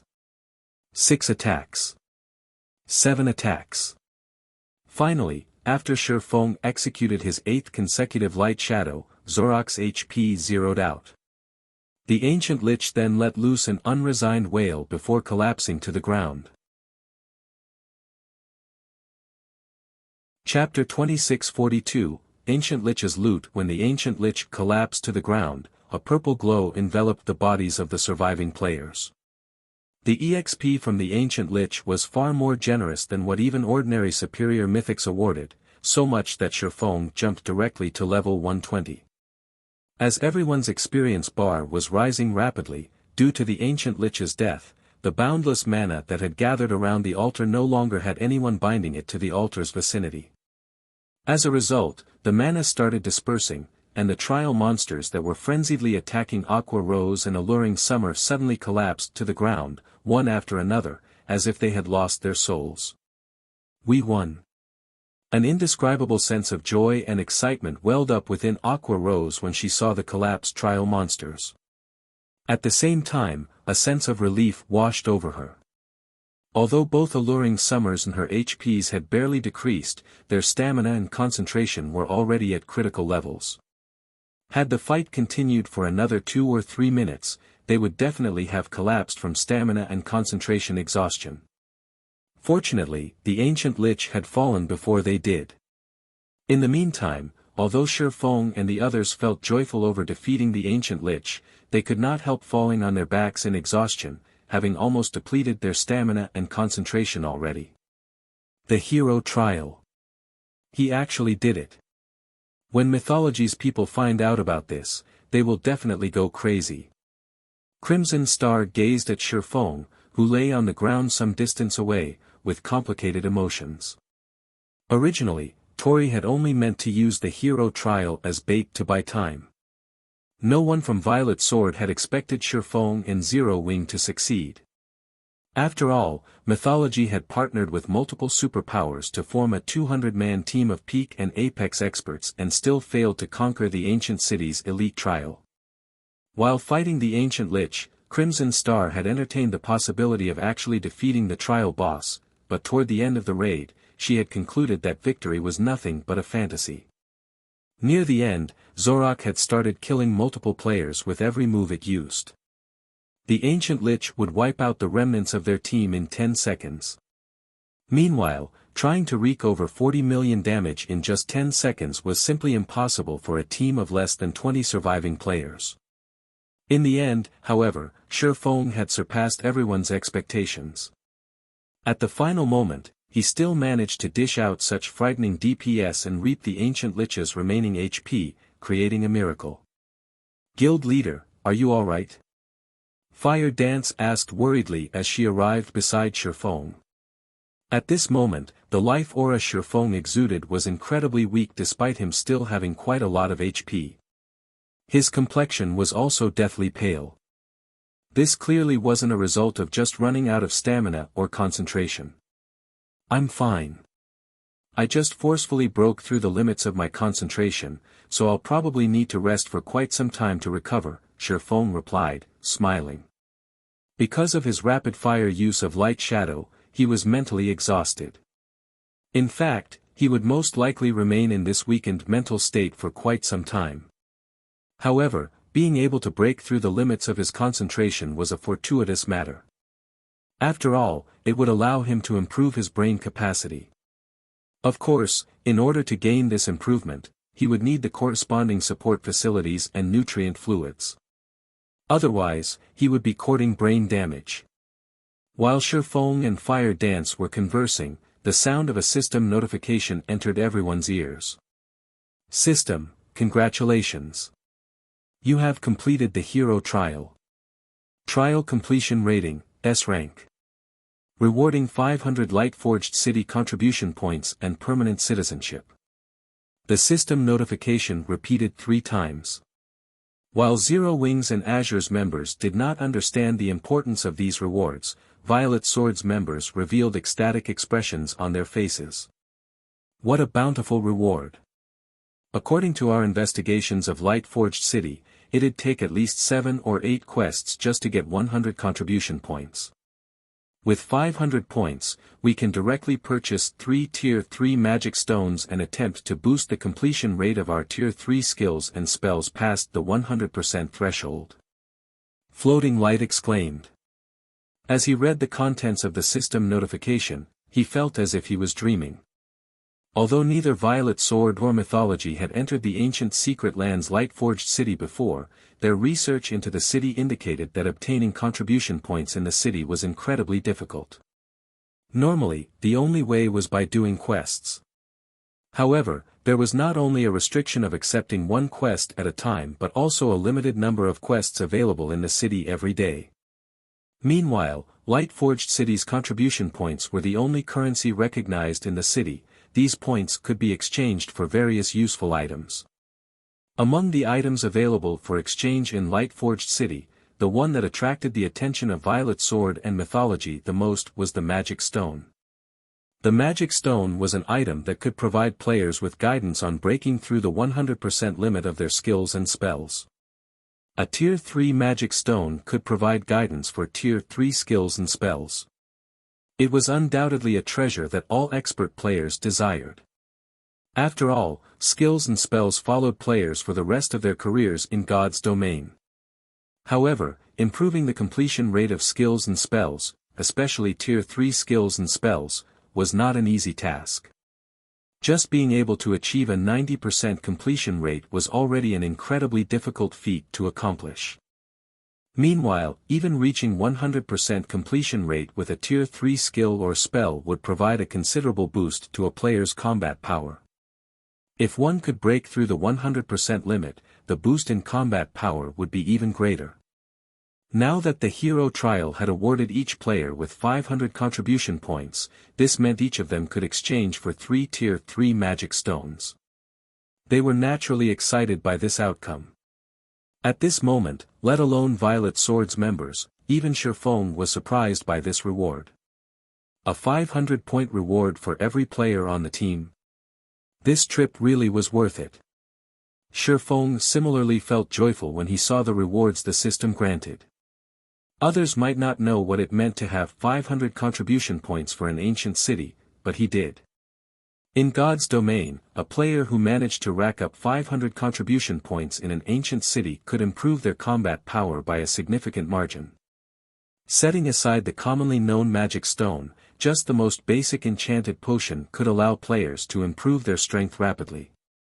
When consumed, the enchanted potion raised the ambient mana around players to a very high density for 6 hours. If players fought against powerful monsters or sparred against expert players during this period, they would gain significant improvements. In the past, because of the magic stone and enchanted potion, Violet Sword had been able to recruit and nurture plenty of expert players, which, in turn, raised the guild's strength even closer to that of the 5 great super guilds. As Faux and the others were rejoicing over the trial rewards, the ancient Lich's corpse suddenly burst into countless particles of light. Immediately afterward, the particles of light coalesced into more than 100 light globes of varying sizes, every one of which radiated dense mana. So, this is the ancient Lich's loot. Everyone gaped in shock when they saw the items that appeared when the light globes faded. Although everyone had anticipated that the ancient Lich's loot would be extraordinary, they never thought it would be this abundant. Originally, they had only expected to obtain around 24 noble authority tokens. However, there were over 60 tokens, as well as over 20 inferior legendary materials and 6 legendary materials. Aside from the tokens and materials, the ancient Lich had also dropped a total of 14 pieces of dark gold equipment and 4 pieces of epic equipment. At this point in time, even the various superpowers barely had any level 100+ epic items. Now, however, the ancient Lich had dropped 4 level 100+ epic items, including an epic weapon. Azure's members could not help but drool over the ancient Lich's loot. The 4 epic items aside, just the legendary materials dropped were more than enough to make any superpower envious. After all, legendary materials could be used to produce custom-made epic weapons and equipment that had high compatibility with the players they were made for. Moreover, the production would also have a relatively high success rate. With the 6 legendary materials dropped, it was possible to create 6 custom-made epic weapons and equipment. Guild Leader Black Flame, according to our agreement, you have priority in choosing one item. Please take your pick, Crimson Star said to Faux after recollecting herself. In that case, I'll choose that tattered scroll, Faux said, pointing at a tattered scroll radiating mana so dense that it was second only to the mana from the epic weapon. Guild Leader Black Flame, are you sure? Crimson Star looked at Faux in confusion when she saw the item he chose. In her opinion, the best item the ancient Lich dropped was the epic ranked axe. After all, the axe wasn't just any ordinary epic weapon but the replica of a legendary weapon, ranking at the top even among epic weapons. When equipped, it could raise the combat power of current peak experts by at least 30%. It should be of great help even to domain realm experts like herself. As for the tattered scroll Faux chose, she had tried using an identification skill on it already. Although the scroll radiated powerful mana and looked very special, it was just a damaged epic scroll. The cost of repair alone would most likely be high. Not to mention, a scroll was also a consumable. How could it possibly compare to an epic weapon in terms of value? MHM. I'm choosing it, Faux said as he nodded in affirmation. At this stage of the game, aside from himself, there was most likely nobody else in God's domain that would recognize this tattered scroll. This scroll was also the reason why he wanted priority pick over the trial boss's loot. This was because this scroll was something that could be obtained only from the first clear of Lightforged City's entrance trial. The Legacy Scroll. This magic scroll directly teleported players to the legacy land of their Tier 4 promotion quest, saving them plenty of time. In addition, it could be used to negate a failed attempt at challenging the Tier 4 promotion quest, allowing players to re-challenge their promotion quest right away in the same legacy land. Read latest chapters at Wuxia World. The Tier 4 promotion quest was drastically different from past promotion quests. Every time players challenged their Tier 4 promotion quest, they would be sent to a different legacy land. Hence, players had no opportunity to learn from their failures and try again. However, if they could reattempt a promotion quest in the same legacy land, their chances of success would increase drastically. Only, the legacy scroll the ancient Lich dropped was somewhat different from what Faux had heard in his previous life. In the past, the legacy scroll obtained from Lightforged City's entrance trial was at the dark gold rank. On the other hand, the one the ancient Lich dropped was actually at the epic rank. However, Faux did not dwell on the matter, quickly storing the legacy scroll. And after splitting the loot equally with Violet Sword, Faux and the others promptly left the trial space. Once they exited the trial space, they entered Lightforged City under Crimson Star's lead, not bothering to wait at the trial entrance for the dead to get automatically resurrected.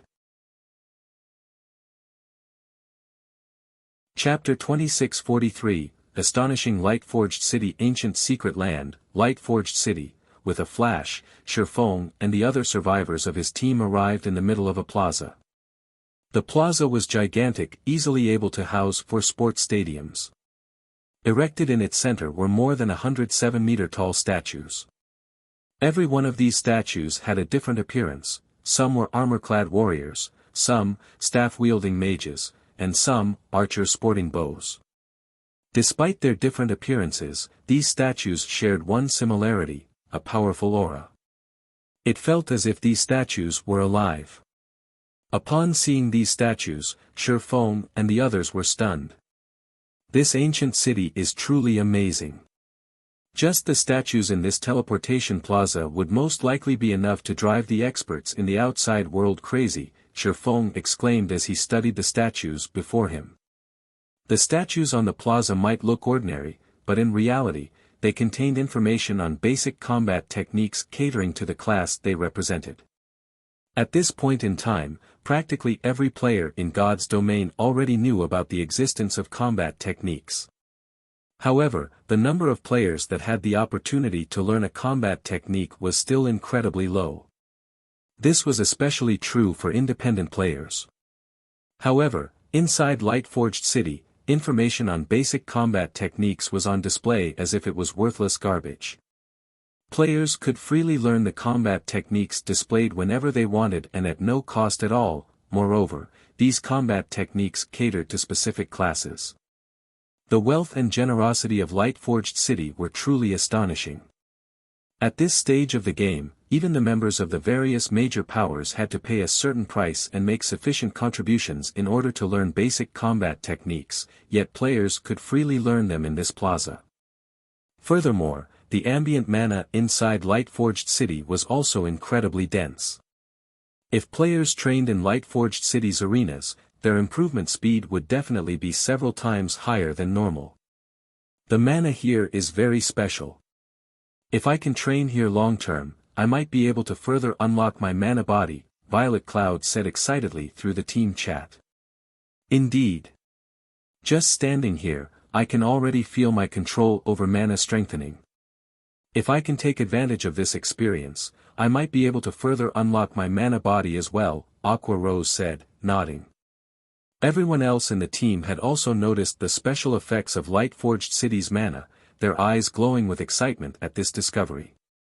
For Violet Sword's Crimson Star and Wildfighter, nothing was more attractive than being able to fully unlock their mana bodies as soon as possible.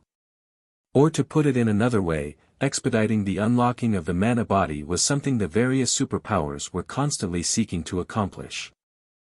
As for Zero Wings members in Azure's Sinful Flame, Solitary Frost, and Yen Xiaoqian, breaking through the mana body's 100% threshold was something they dreamed of achieving. After all, the difference between a mana body that had broken through the 100% threshold and a mana body that had yet to do so was massive, as Violet Cloud had proven. However, trying to break through the mana body's 100% threshold was incredibly difficult. In fact, they hardly had any leads on doing so. Now that the mana here was giving them some clues, they naturally grew excited. In this situation, though, Sinful Flame, Solitary Frost, and Yen Xiaoqian could not help envying Zero Wings and Violet Sword's members. After all, Zero Wings and Violet Sword's members could train in Lightforged City whenever they wanted. On the other hand, Azure's members had only 2 days, 1. Upon realizing this, Yan Xiaoqian and Solitary Frost took a seat and focused on the sensations they were currently experiencing. After all, it was unknown when they would get another opportunity to visit Lightforged City. There's still quite some time before the alchemy array disappears. Let's take a look at Lightforged City's City Lord's mansion first. It won't be too late to start training afterward, Feng suggested, chuckling when he saw Yan Xiaoqian and the others sitting down to circulate their mana. I guess you're right, Yan Xiaoqian answered, nodding as she dismissed her thoughts of training immediately. Upon further consideration, she felt that what Feng said was indeed correct. The special effects of the ancient city's mana could be said to be a bonus only. The true value of the city remained in its City Lord's mansion, where players could exchange for the various items available only in the ancient city, using the city's contribution points. Currently, every one of them had 500 contribution points. It would be a pity not to use them. Feng and the others spent over 2 hours traveling down Lightforged City's main street before arriving in front of the 600-meter-tall City Lord's mansion. Currently, dozens of uniformed knights were standing guard before the entrance of the City Lord's mansion. Not only were these knights at level 180, tier 3, but they also possessed life ratings rivaling that of archaic species. The aura they radiated was comparable with that of mythic monsters of the same level. As for the knight captain leading these knights, he was a bona fide tier 4 NPC. His mere presence put intense pressure on Feng. Meanwhile, when everyone entered the City Lord's mansion's first-floor exchange hall, they were stunned by the scene before them. Currently, all sorts of items were on display in the exchange hall. Among them were epic weapon and equipment designs, grandmaster potion recipes, rare skills and spells, bronze combat techniques, advanced construction designs, and designs for war weapons. Every one of these items was an unbelievable treasure that one could only come across by luck in the outside world. Now, however, a plethora of such treasures greeted their eyes. Of course, everyone could only afford to look at these items. After all, even the cheapest of these displayed treasures cost 4,000 contribution points, with the more expensive ones costing tens of thousands of points. With each of them having only 500 points, they shouldn't even think of purchasing any of these items. Fortunately, these valuable treasures weren't the only things available for exchange. There were still plenty of cheap and ordinary items within their means. An example of these items would be the magic stone and enchanted potion. Of those present, whether it was Violet Swords or Azure's members, they almost immediately chose to spend all of their contribution points on the tier 3 magic stones and enchanted potions. Guild Leader, the items available for exchange here have limited quantities. Let's quickly exchange for some tier 3 magic stones and enchanted potions as well. If we wait until the others get resurrected, there won't be anything left for us, Aqua Rose urged hurriedly as she looked at Feng, who showed no interest in the magic stones and enchanted potions at all. All items in the exchange hall had an exchange limit. While some would be restocked over time, the more valuable treasures were unique items, no longer available once exchanged. As for the tier 3 magic stones and enchanted potions, while they weren't unique items, if everyone were to spend all 500 of their contribution points on these 2 items, there would only be enough to supply 50 people. Once these items sold out, those who wanted them would have to wait until they got restocked to exchange for these items. However, who knew when these items would get restocked? No need to rush this, Feng said, shaking his head. He then shifted his gaze to a shelf carrying bottles of icy blue liquid, saying, "Have everyone exchange for 10 master concentration recovery potions first. Guild Leader, that concentration recovery potion is too expensive at 50 points per bottle. Do we really need to buy it?" Aqua Rose could not help her exasperation when she saw the price of the master concentration recovery potion. That item only aids players in recovering concentration. Moreover, each potion lasts only 2 hours.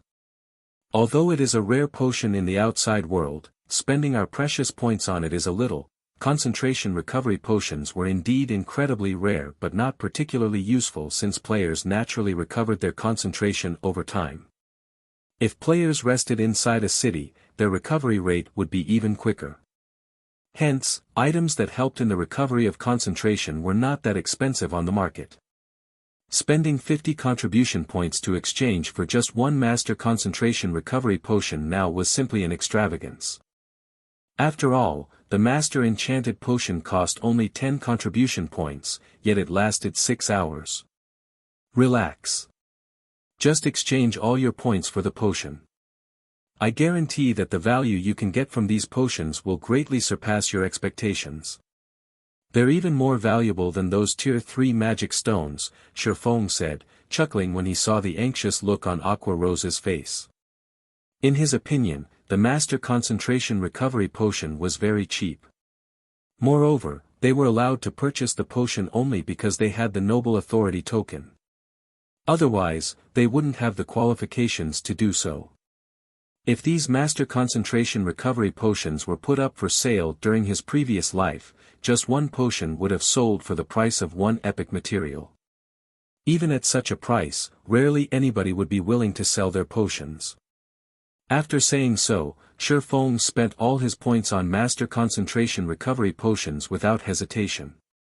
Aqua Rose no longer tried to dissuade Faux. After all, he definitely had his reasons for such a decision. Following which, she and the others exchanged all their points for master concentration recovery potions as well. Read latest chapters at Wuxia World. EU Violet Swords and Azure's members were confused upon seeing this scene. They could not understand why Zero Wings members would exchange for potions that did not provide the slightest bit of help in training. However, they did not pay too much attention to this matter. After all, their alchemy array's duration was running down. Now that they had obtained the magic stones and enchanted potions, they had to devote their efforts to training. As for what Zero Wings members intended to do, that was none of their business. Violet Swords and Azure's members promptly ran to Lightforged cities' arenas to train. As for Zero Wings members, they made their way to the city wall under Feng's lead. Let's hope these potions will be enough for me to break through to the tier 4 standard. As Feng gazed at the gigantic statues atop the distant wall, his footsteps sped up automatically. Chapter 2644, Absorbing Divine Will. The gigantic statues erected atop Lightforged cities' tall walls gave off an indescribable sense of majesty and oppression. When Feng and the other Zero Wing members got within 100 yards of these statues, they immediately sensed a powerful pressure weighing down on their minds. For a moment, they felt as if their bodies no longer belonged to themselves as their consciousness started to waver. They were like a small boat sailing across a stormy ocean. Even the slightest mistake could result in their demise. What a powerful mental assault. Just this one strike already makes me feel as if I just executed an advanced combat technique. If this continues, I'll probably exhaust my concentration in no time at all, Gentle Snow commented, frowning as she sensed the mental pressure from the statues. She had realized that these statues were extraordinary when she saw them from outside the city. After all, just looking at these statues from a great distance had already taken a toll on her concentration. Now that she stood so close to these statues, she realized that they were even more frightening than she initially thought. Even without looking at these statues, her mind was subject to a mental suppression that depleted her concentration. Guild leader, don't tell me the training you mentioned will take place here. Aqua Rose objected as she turned to Feng. That's right. We'll be training here, Feng said as he smiled and nodded. Guild leader, the mental assault of these statues is too powerful. Let alone using skills and spells, even executing basic mana control is a problem. It is impossible for us to conduct any training here, Aqua Rose argued. When she tried manipulating and gathering her mana earlier, the statue's mental assault had interrupted her. The incessant mental assault would make using any skills or spells here impossible. Everyone else nodded in agreement with Aqua Rose's words. It might be fine if the mental assault was something ordinary, but the statue's mental assault threatened to knock them unconscious. Against such a powerful and persistent mental assault, even controlling their physical bodies would be a problem. Rather than waste time here, it would be much better if they went to one of the hotels in the city to practice their mana control. The training efficiency there would be several hundred times better than here. It is indeed difficult to train mana control here, but I didn't bring you all here for that. Instead, we're here to train our concentration, Faux explained. Concentration training. How is that possible? Stunned by Feng's words, Aqua Rose could not help eyeing him skeptically. At this moment, let alone Aqua Rose, Gentle Snow and the others were likewise dubious, suspecting that Feng was joking with them. In God's domain, it was common knowledge that raising the concentration attribute was much more difficult than raising the stamina attribute. Of course, while the difficulty of increasing one's concentration was high, the returns one could gain from improved concentration were also immense, far outstripping those from improved stamina. This was especially true for magical class players and expert players. The help they could gain from the concentration attribute was dozens of times greater than what they could gain from any other basic or hidden attribute. This was because concentration affected players' control over their physical bodies and mana, aside from being the resource necessary to execute combat techniques. However, even now, there were only two known methods to permanently improve one's concentration. The first was to raise one's tier, while the other was to raise one's life rating.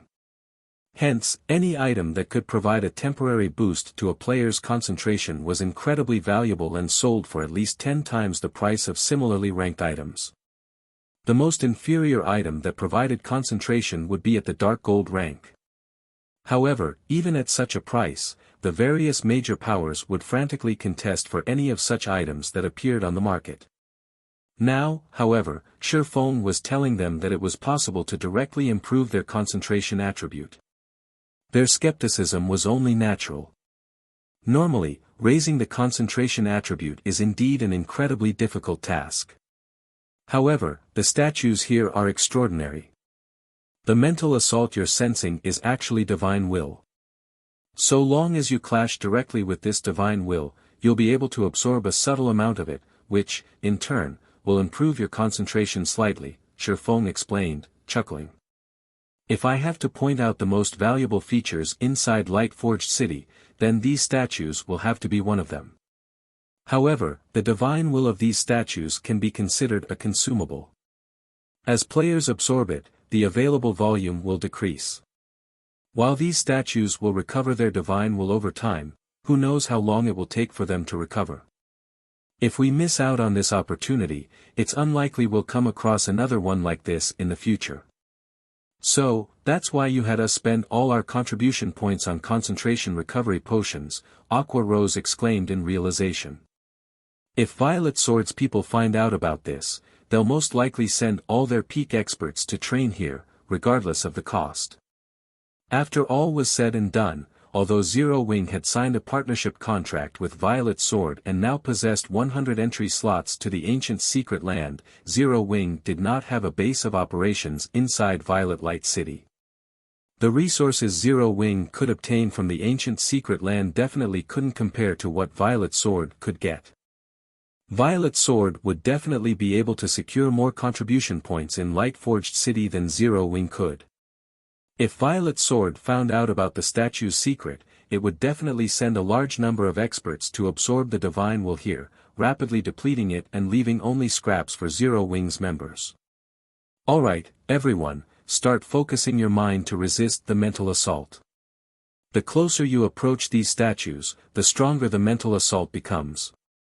Meanwhile, the stronger the mental assault you resist, the greater the improvements you will gain. However, make sure not to be too greedy. If your consciousness leaves your body too many times, it will end up weakening the absorption rate, you might even fail to absorb any divine will. So, make sure to train at an appropriate distance, Feng said as he looked at the others. Upon hearing Feng's instructions, Aqua Rose and the others sat down excitedly and started resisting the mental assault of the statue before them. Ordinary experts treated concentration as an attribute that determined the number of times they could use combat techniques. However, for players like themselves who had fully unlocked their mana bodies, the concentration attribute held an entirely different meaning. By improving their concentration, they could improve their mana control, which would, in turn, allow them to execute more complex actions using mana. With this, they could accomplish things that they previously couldn't. One of the simplest examples would be breaking through the mana body's 100% threshold.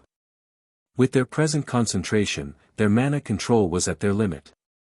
However, if they wished to break through the 100% threshold, they needed to be capable of controlling even more mana.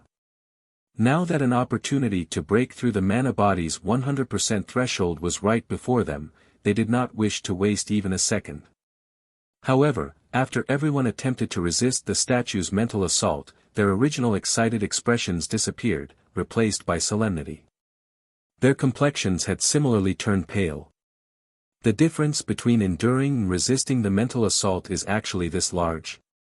Aqua Rose nearly collapsed on her back after her first attempt.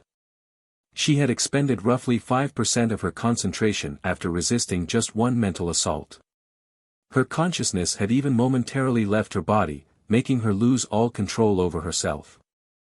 The experience was extremely uncomfortable and completely different from when she was just passively enduring the mental assaults. At this moment, everyone, aside from Faux, promptly retreated from their original positions, not daring to continue resisting the mental assault at the 90-yard mark. However, even Faux did not fare much better than everyone else. Although he had managed to resist the mental assault, the amount of divine will he absorbed was far from ideal. Moreover, just a single attempt had cost him 1/40th of his concentration. Read latest chapters at Wuxia World. EU. After resisting the mental assaults for another 2 minutes, Faux scarcely had any concentration remaining and had no choice but to consume a concentration recovery potion. With the boost provided by the potion, his concentration recovery rate just barely surpassed his consumption rate. After training like this for around an hour, Faux opened his eyes and looked at the nearest statue, with a depressed expression. During this past hour or so, his concentration had indeed improved, however, the improvement was basically negligible. In fact, if not for him being at the domain realm and having an accurate grasp over his own body and mental state, he wouldn't have noticed this improvement at all. If he continued at this rate, his concentration would be nowhere near the Tier 4 standard even after using all his master concentration recovery potions and training for 20 hours here.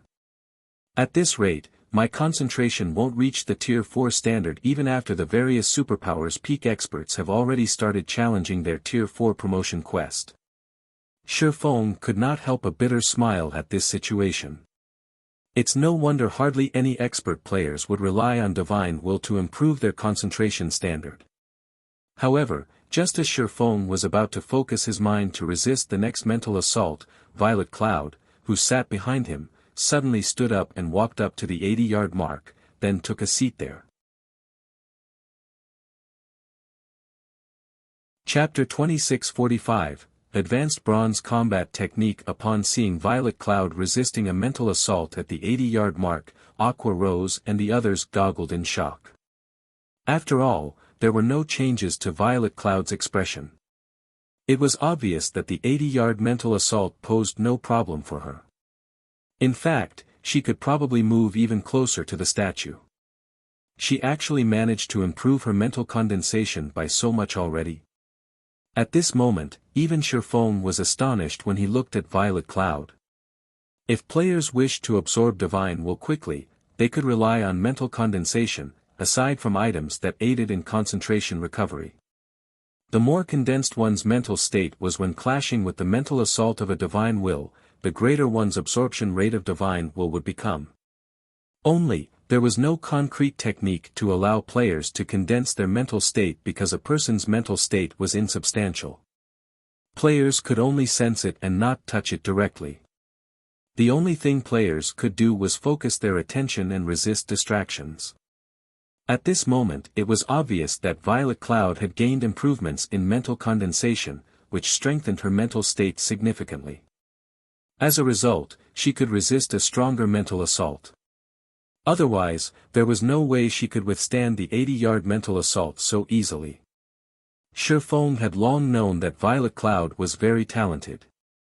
After all, in the past, she had relied on her own strength to reach Tier 6, when over 90% of the geniuses supported by the various superpowers had ended up getting stuck at Tier 5, never to cross the final threshold. One could easily imagine how frightening Violet Cloud's talent was for her to accomplish this impossible feat without any support. However, Violet Cloud's talents had still surpassed Feng's expectations, despite him knowing the girl's past. This was clearly everyone's first time executing mental condensation. Not even Feng had learned any techniques or methods to better execute mental condensation. However, after training for just a little over an hour, Violet Cloud had actually achieved a breakthrough already. Her talent was truly terrifying. Meanwhile, Violet Cloud's sudden breakthrough spurred everyone's fighting spirit. They immediately took a few steps forward in order to test whether they could resist a stronger mental assault or not. In this situation, even Feng himself could not help advancing an additional 5 yards, seating himself 85 yards away from the statue before him. However, Feng instantly paled after resisting a mental assault at the 85-yard mark. His consciousness also turned blurry for quite some time. I advanced by just an additional 5 yards, yet I'm actually losing nearly 10% of my concentration per hit. I also barely absorbed any divine will. Sure enough, mental condensation isn't something that can be improved on so easily. Feng smiled bitterly as he looked at Violet Cloud resisting the 80-yard mental assaults with ease. He had expected his mental state to have improved by quite a bit after experiencing so many mental assaults at the 90-yard mark. However, it seemed that it was merely wishful thinking. It seems I can only return and slowly accumulate concentration, Feng thought, shaking his head, and stood up to return to his original location. As he got to his feet, the statue before him released another wave of mental pressure. This time, though, he did not try to resist it, just passively endured it. After enduring this mental assault, Feng immediately felt his consciousness blur slightly. His control over his body also became slightly sluggish. Overall, though, he fared a lot better than with active resistance. Despite facing the same mental assault, there's such a huge difference between passively enduring and actively resisting. If the effects of actively resisting the mental assault were the same as the result I just experienced, I would most likely be able to move within 30 yards of the statue. Feng could not help but sigh ruefully when he sensed the effects of passive endurance. When he reached his original position, another mental assault washed over him, nearly making him lose his footing. After experiencing this mental assault, though, he paused as a spark of inspiration flashed across his eyes. So, that's the case. Why didn't I think of this before? Feng clenched his fists as realization dawned upon him. He then turned to the nearby statue and thought, the reason why the effects of passively enduring the mental assaults are so subdued is simply that I gave up control over my body and allowed my mental state to go along with the divine will during the brief instant of collision. However, when I actively resist the mental assault, I'm struggling against the divine will to retain control over my body. The concentration consumed in doing so is naturally much greater. With sufficiently high control over my own body, I should have a much easier time resisting the divine will. After thinking up to this point, Feng immediately sat down and started testing his theory. Previously, he had been fully focused on using his mental state to resist the divine will's influence. Now, he chose to spread his focus across his entire body instead, to prevent anything from influencing his control over it. In the next moment, another mental assault arrived. Although Feng's complexion paled slightly, a smile formed on his face. Sure enough. Feng grew excited when he sensed the amount of concentration he had just lost. Originally, he would lose around 1/40th of his maximum concentration when resisting a 90-yard mental assault. Now, however, he had lost only 1/50th of his concentration. Although the improvement was minor, he had, at the very least, taken the first step in the correct path of resisting the mental assaults. Following which, Faux retreated further back and sat down just outside of the range of the statue's mental assaults. He then considered ways to further strengthen the control he had over his body, to spread his focus across his entire body as much as possible. Or to put it in another way, he tried to exert all his muscles in one direction. That way, he could achieve maximum control over his body. However, this was Faux's first time doing such a thing. Even though he had already reached the domain realm and achieved precision control over his 5 senses and physical body, he had never tried exerting every muscle in his body in a single direction. When he actually tried doing so, he discovered what a challenge he had set up for himself. No matter how hard he tried, he succeeded with less than 10% of his muscles. Sure enough, it really is difficult. It would be great if I had a combat technique that could help adjust my muscles' direction of exertion. As Faux tried exerting every one of his muscles in the same direction, he felt that this feat was even more difficult than executing a bronze combat technique. After all, a bronze combat technique utilized only a portion of his muscles. Moreover, the utilized muscles wouldn't move in the same direction either. That's it. Inspiration dawned upon him as his thoughts wandered in the direction of combat techniques. Since there's no such combat technique in existence, I can just create one. Even if I can't utilize every muscle in my body, it will still be good enough if I can utilize a greater portion. After thinking so, he started creating such a combat technique. Compared to advanced combat techniques, the combat technique Faux was conceptualizing was much more difficult. However, with his extensive combat experience and ability to integrate advanced combat techniques into his every action, albeit just barely, creating such a combat technique wasn't an impossible task. This was just like manipulating the mana inside a magic array. The proper manipulation of the mana of a magic array could boost the magic array's power beyond what it could normally display. Meanwhile, what he needed to do now was to treat a portion of his body as a magic array and his muscles as the mana flowing through this magic array. 1 hour. Read latest chapters at Wuxia World. EU 3 hours. 9 hours. After 10 hours of trial and error, Lightforged City's stable space rippled. At the same time, the sound of a system notification entered Faux's ears, its contents echoing in his mind. System, congratulations. You have created an advanced bronze combat technique. Please name your combat technique. Chapter 2646, Divine Change. What? An advanced bronze combat technique? Faux was stunned when he saw the system notification. The combat technique he had aimed to create this time was only meant to give him better control over his body so that he could resist stronger mental assaults. In his opinion, it would be fortunate if such a combat technique could be deemed an advanced combat technique. However, it turned out he had miraculously created an advanced bronze combat technique. Moreover, he had never even heard of advanced bronze combat techniques. As far as he knew, for combat techniques, what came after the bronze rank was the silver rank, with nothing in between. Hence, he truly could not help his astonishment. Most importantly, this combat technique he had just created couldn't even be considered a complete product. After all, in its current state, this new combat technique merely allowed him to exert a portion of his muscles, nothing more. There were no follow-up moves to convert it into an offensive or defensive technique. At best, it was a semi-finished product. Is it because it is an unfinished technique that the system is unable to give an accurate evaluation, hence, it is labeled an advanced bronze combat technique? While entertaining such thoughts, Faux executed his newly created combat technique and punched at the empty air in front. And indeed, his new combat technique was truly frightening. Thanks to this new technique, just his punch alone destabilized the space before him. This result was notable since he was currently standing inside Lightforged City, a city that had been strengthened by ancient gods. The space within the city should be extremely stable. Power that could originally destabilize space in the outside world wouldn't necessarily be capable of doing so inside Lightforged City. In fact, even Tier 5 powerhouses shouldn't think of destabilizing the space here.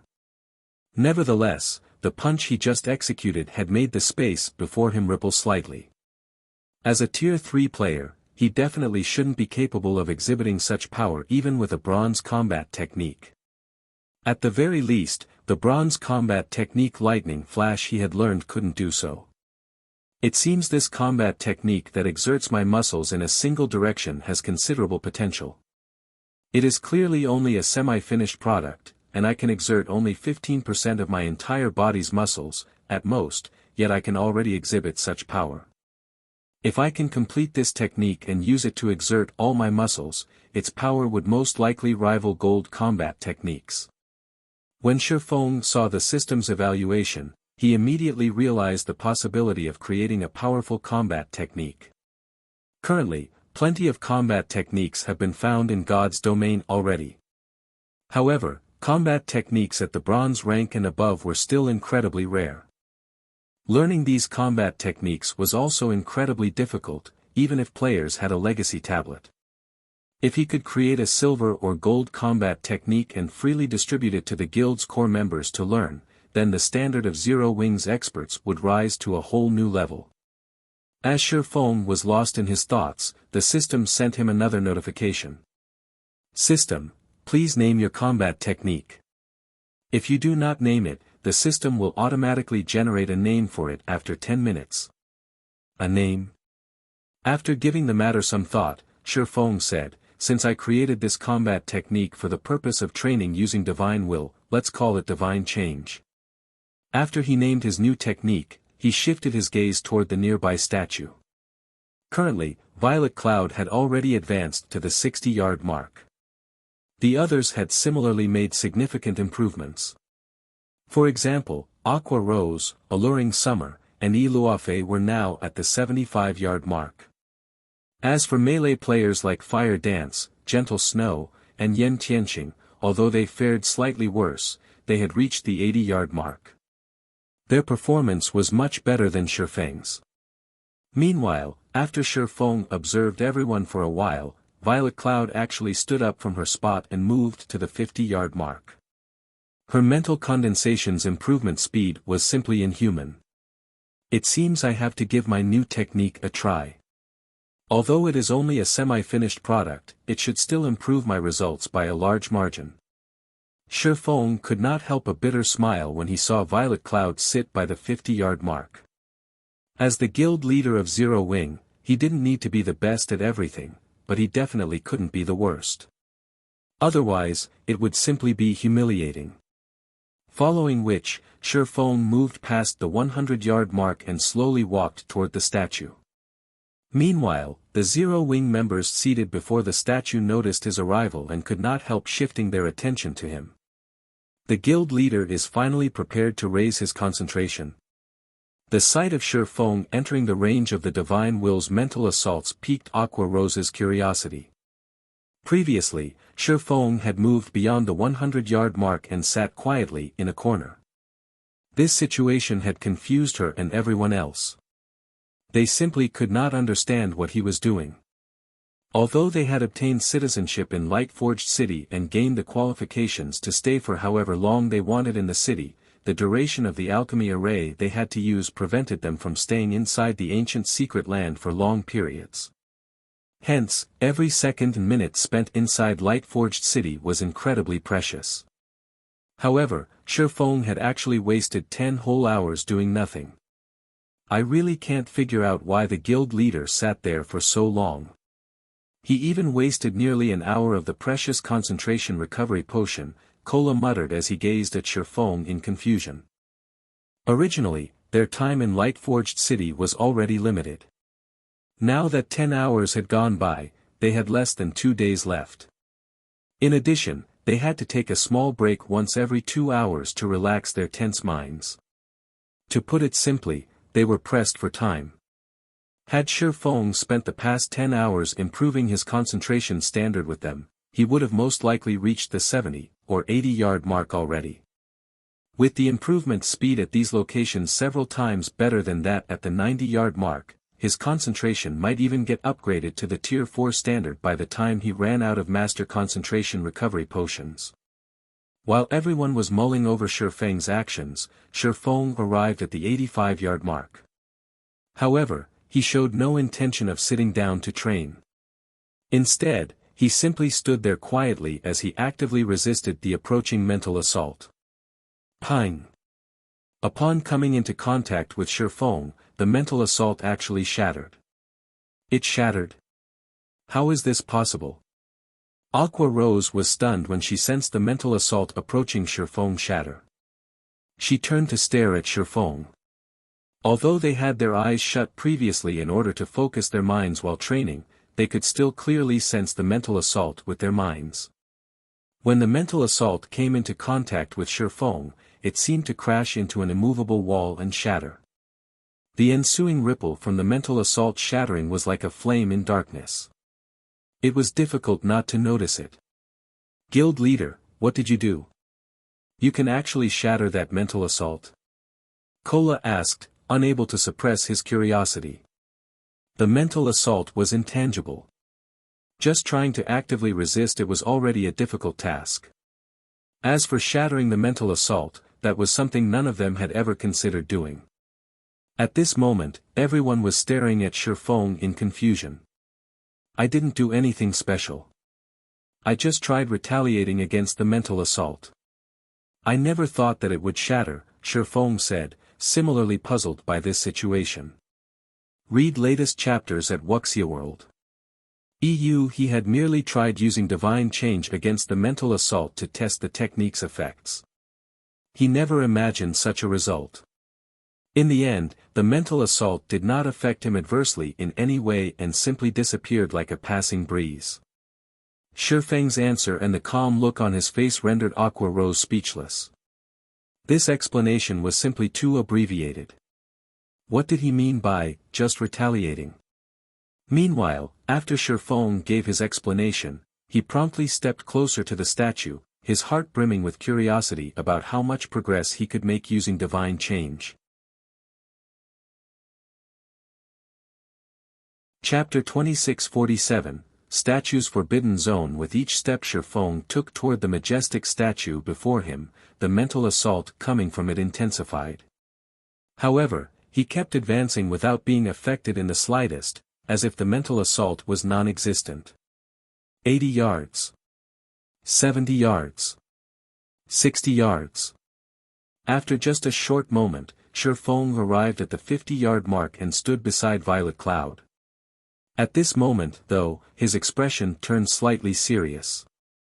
It was obvious that the statue's mental assaults were starting to affect him. However, everyone also understood that this was not his limit. Is he a monster? He actually caught up to Violet so quickly. Moreover, he's not even at his limit yet.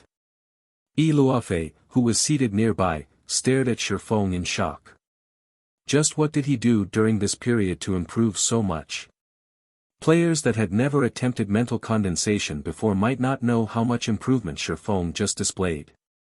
However, everyone present, who had been continuously honing their mental condensation and resisting the statue's mental assaults for more than 10 hours now, knew exactly how much Shifeng had improved. While Shifeng's shattering the mental assault at the 85-yard mark might seem very amazing, the mental assault weakened with distance. The 85-yard mental assault was incomparable to the 50-yard mental assault.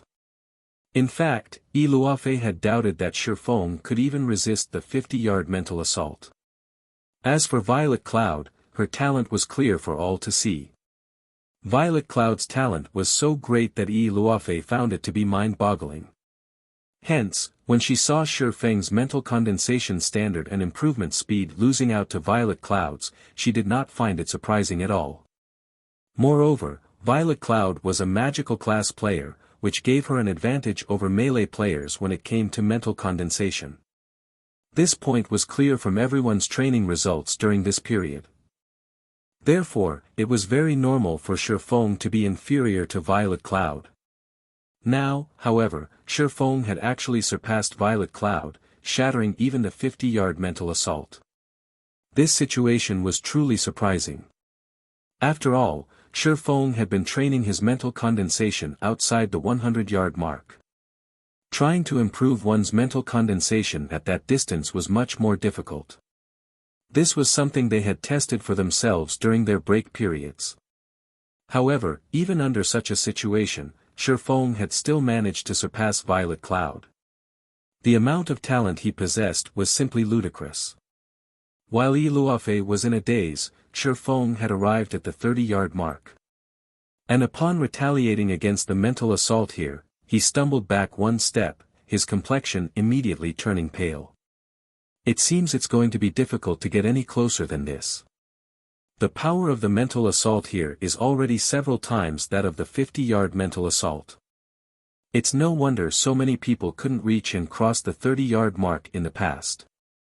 When Faux tried retaliating against the 30-yard mental assault, he had instantly lost 1/15 of his maximum concentration. This was no longer a loss he could afford. In the past, the area within 30 yards of Divine Will statues had been considered a forbidden zone. According to rumors, anyone that managed to train within this zone would see a qualitative leap in their mental condensation standard. Although this improvement would not provide players with a substantial boost in combat power, it would hone their perception of mana to inhuman levels, as well as facilitate the formation of their magic domain when they reached Tier 4. It was even rumored that the improvement one received from training within the Forbidden Zone could provide significant help when challenging the Tier 5 promotion quest. Meanwhile, upon seeing Faux finally fail, Aqua Rose and the others could not help a sigh of relief. After all, if Faux were to get any closer to the statue, they would really start suspecting that they were severely lacking in talent. Although I can't train efficiently at the 30-yard mark, training at the 35-yard mark isn't a bad option either. With this, I shouldn't need more than 2 days to raise my concentration to the Tier 4 standard. Faux could not help but sigh when he looked at the Forbidden Zone before him. However, he wasn't too disappointed. In its current state, divine change was still incomplete. Originally, he thought that he would be fortunate if he could train at the 50-yard mark with the help of the combat technique. After all, he could exert only 15% of his body's muscles in the same direction. He still couldn't unify the strength of the remainder of his body. Hence, he was already quite satisfied with his current results. As for entering the Divine Will's Forbidden Zone, so long as he could perfect divine change, it should not be a problem at all. Following which, Faux returned to the 35-yard mark and started absorbing the Divine Will there, improving his concentration. As he continuously absorbed Divine Will and raised his maximum concentration, the number of players that got resurrected and entered Lightforged City also increased. When the many members of Violet Sword and Azure saw Faux and the others sitting in front of one of the statues on the city walls, they were bemused. I really don't know what those people from Zero Wing are doing. They're actually wasting time sitting before a statue. Do they not know that the peace outside has already shattered completely? Crimson Star could not help her puzzlement when she read the report her subordinate sent her regarding the activities of Zero Wing's members. Violet Sword's and Azure's members were all doing their best to improve their combat power in Lightforged City. Zero Wing's members, on the other hand, had wasted 2 whole days doing nothing. Aside from occasionally leaving their position to have a meal at Lightforged City's restaurants, they had spent all their time sitting before one of the statues erected on the city walls. Rather than coming here to train, Zero Wing's members looked as if they were on vacation. Zero Wing probably has its own considerations. After all, when it comes to peak experts, it is already superior to ordinary superpowers, Wildfighter said. Moreover, after the partnership this time, I heard that Azure plans to ally itself with Zero Wing. Afterward, Zero Wing will have a much smoother path ahead of it. Ally? So what if Azure allies with Zero Wing? Let alone Azure, even some super guilds are failing to cope with the current situation. How can Azure possibly have the time to help Zero Wing? Crimson Star said disdainfully. In addition, peak experts are no longer as effective as they were before. The various powers have already researched plenty of war weapons. The usefulness of Tier 3 players is continuously diminishing. Nowadays, Zerg tactics rule the battlefield. Since guild towns and cities no longer enjoyed the protection of NPC soldiers, guilds had lost their greatest assurance. Players no longer had to fear overly powerful NPC soldiers and were free to cause trouble inside guild towns and cities. This was especially good news for powerful experts and developing powers with limited territory. In fact, according to Violet Sword's intelligence network, over 200 guild towns on the western continent had switched owners since the activation of the Demon Gods Chaos Expansion Pack. And while the various superpowers still hadn't suffered any losses due to this expansion pack, that was mainly because of the large number of Tier 3 experts and peak experts they possessed. Zero Wing, however, was significantly inferior to the various superpowers in this regard. Read latest chapters at Wuxia World. EU, this isn't something we need to concern ourselves about.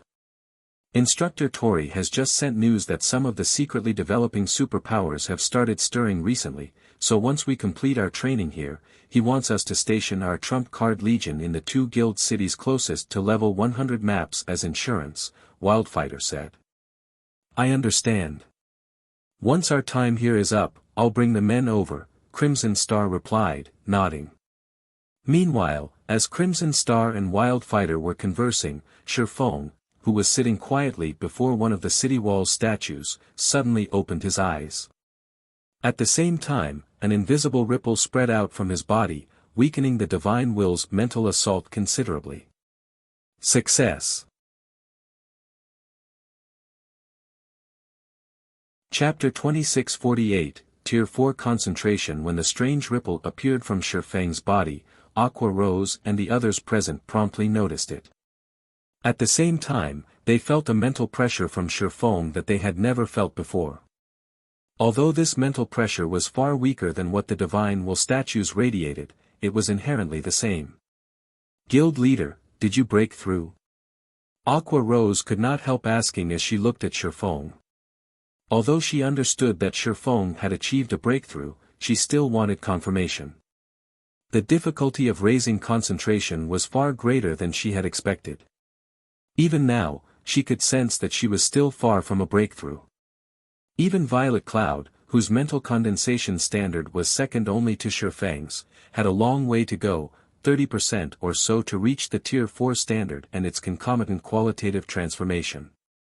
I've reached the Tier 4 standard already, Faux said, nodding happily as he focused his mind on experiencing the changes brought about by having his concentration reach the Tier 4 standard. Tier 4. This was a realm that he was never able to reach in the past no matter what he did. Even though only his concentration had reached the Tier 4 standard, for now, it was already more than enough to excite him. In God's domain, Tier 4 was a major turning point for players, a far more important one than when players went from Tier 2 to Tier 3. One could say that more than 99% of Tier 3 players would never be able to reach Tier 4. In order to reach Tier 4, aside from sufficiently high combat standards and equipment standards, one also needed a lot of luck and fortuitous opportunities. If a player lacked any of these factors, the difficulty of reaching Tier 4 would increase exponentially. Now, with Faux's concentration at the Tier 4 standard, his chances of attaining Tier 4 in the future had just increased significantly. Guild leader, what does it feel like to have Tier 4 concentration? Is the difference large? Yan Tianqing asked, curious. Upon hearing Yan Tianqing's question, everyone turned to Faux with inquisitive eyes. It's large. It's very large, Faux answered after giving the matter some thought. You can say that I've already reached a completely different level. The improvement of the concentration attribute would provide a significant increase in a player's control over their physical body and mana. The concentration attribute reaching the Tier 4 standard would even bring about a qualitative transformation. Take the Holy Annihilation mana technique for example. If executing Light Shadow cost him 10 points of concentration previously, then now, it required only 3 points. As for the concentration cost of executing bronze combat techniques, it had dropped even further. Now, he could basically use bronze combat techniques as if they were advanced combat techniques. In addition, even executing Tier 3 skills and spells at a 100% completion rate would probably no longer be difficult. Even breaking through the 100% threshold was entirely doable. Is the difference really that great? Aqua Rose could not help her incredulity. Although I do not wish to say this, the difference is, indeed, like heaven and earth.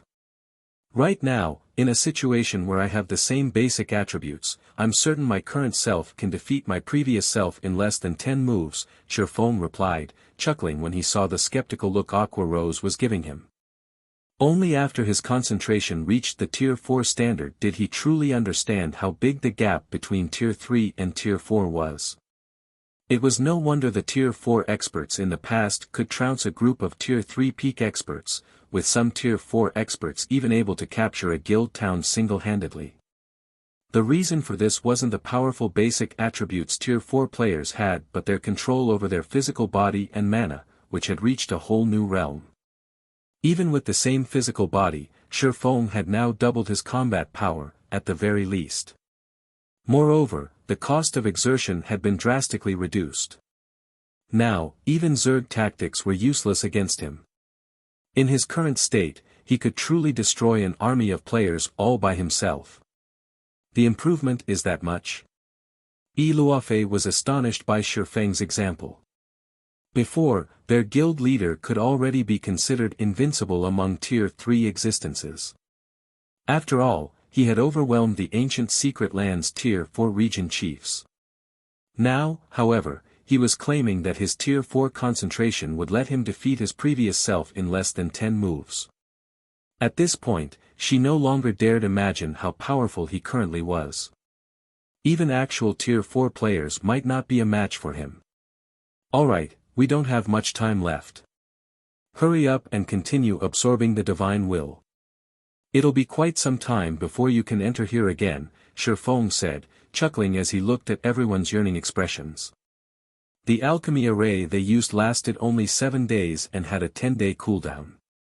Even if everyone gained the right to stay in Lightforged City for as long as they wanted, they would still have to leave the city for at least 3 days before they could enter again. In addition, whenever they entered the ancient secret land, they had to spend a lot of time traveling to Lightforged City. Overall, they didn't really have much time to train here. At Feng's reminder, everyone promptly resumed absorbing the Tier 4 divine while the statue before them radiated. Although raising their concentration to the Tier 4 standard was incredibly difficult, just absorbing the divine will would still bring about a quantitative improvement to their concentration.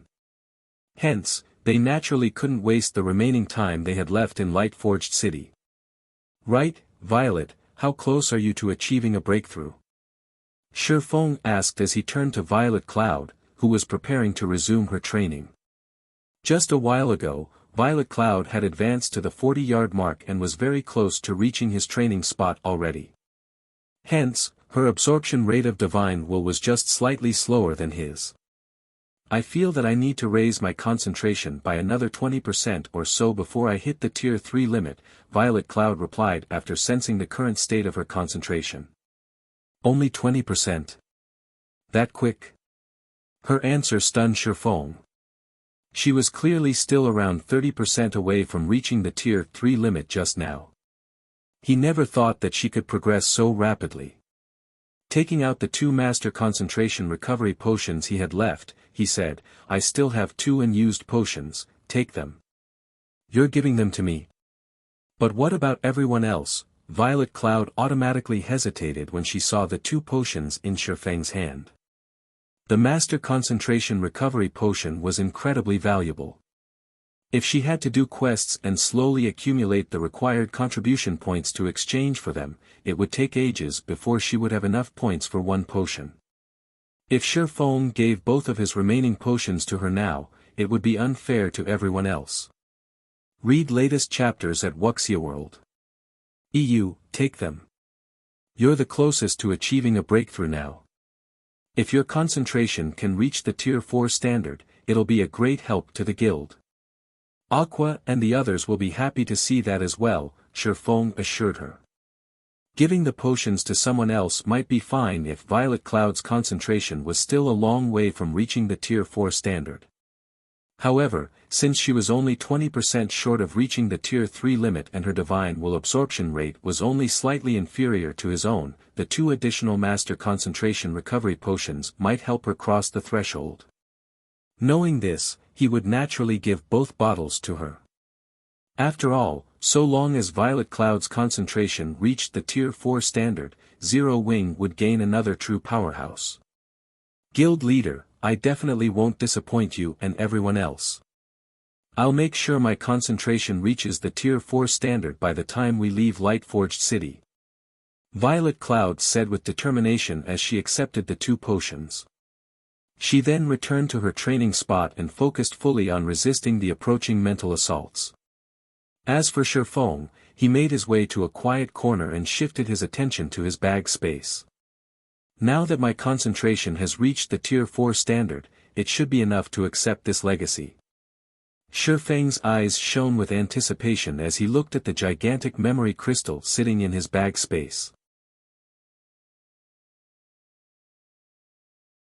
Chapter 2649, Astonishing Ancient Legacy Lightforged City, Crimson Silver Hotel. As a hotel that catered to Lightforged City's nobles, the Crimson Silver Hotel was off-limits to ordinary players and NPCs. The cost of resting in this prestigious hotel was similarly far beyond that of ordinary hotels. Any normal room within the hotel cost 300 magic crystals or 10 contribution points to rent per day. Even Crimson Star and the others, who had become nobles of Lightforged City due to the Noble Authority token, were unwilling to rest here. At this moment, however, Faux entered the hotel without hesitation, stunning the members of Violet Sword and Azure that saw him. Be it 300 magic crystals or 10 contribution points, neither was cheap. Paying such a high price just for some rest was an unnecessary extravagance. Renting a room in an ordinary hotel for the price of 30 magic crystals or 1 contribution point was more than enough. My lord, how may I be of service? A level 180 female attendant asked respectfully as she approached Faux. I wish to rent a normal room here, Faux said as he handed 300 magic crystals to the attendant. Very well, the female attendant said after verifying the payment. She then took out a crystalline key and gave it to Faux, saying, My lord, here is your room key. You may choose any of the empty rooms upstairs. After accepting the key, Faux promptly made his way to the second floor and entered one of the unoccupied rooms there. As soon as he entered the guest room, the mana density inside actually started rising rapidly. Just a short moment later, the ambient mana had more than doubled already. In addition, the mana here also gave him a soothing and calming feeling. Sure enough, the mana density here is much higher than in ordinary hotels. Faux nodded in satisfaction when he sensed the room's environment. If he merely wanted some rest, he would have gone to an ordinary hotel. However, he didn't intend to rest, but to obtain the ancient legacy recorded inside the memory crystal. Hence, he could not afford to be careless. The noble hotel was much safer than the ordinary hotels in the city. This point was obvious just by looking at its attendants and guards. Every NPC here was at least a level 180, Tier 3 NPC. They were not existences current players could afford to provoke. In addition, the noble hotel was protected by a ridiculously strong fourfold, defensive magic array. Under normal circumstances, even Tier 5 existences would pose no threat to this magic array, let alone Tier 3 and Tier 4 existences. Now that Faux no longer had to worry about external disruptions, he immediately took out the memory crystal from his bag and readied himself to read its contents. The memory crystal he obtained would remain in existence for only 2 natural days. He had already spent a lot of this time raising his concentration standard.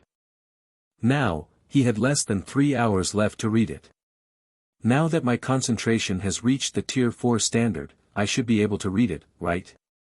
Faux could not help being nervous as he tapped his finger on the memory crystal. On this trip to the ancient secret land, his greatest harvest would definitely have to be the memory crystal.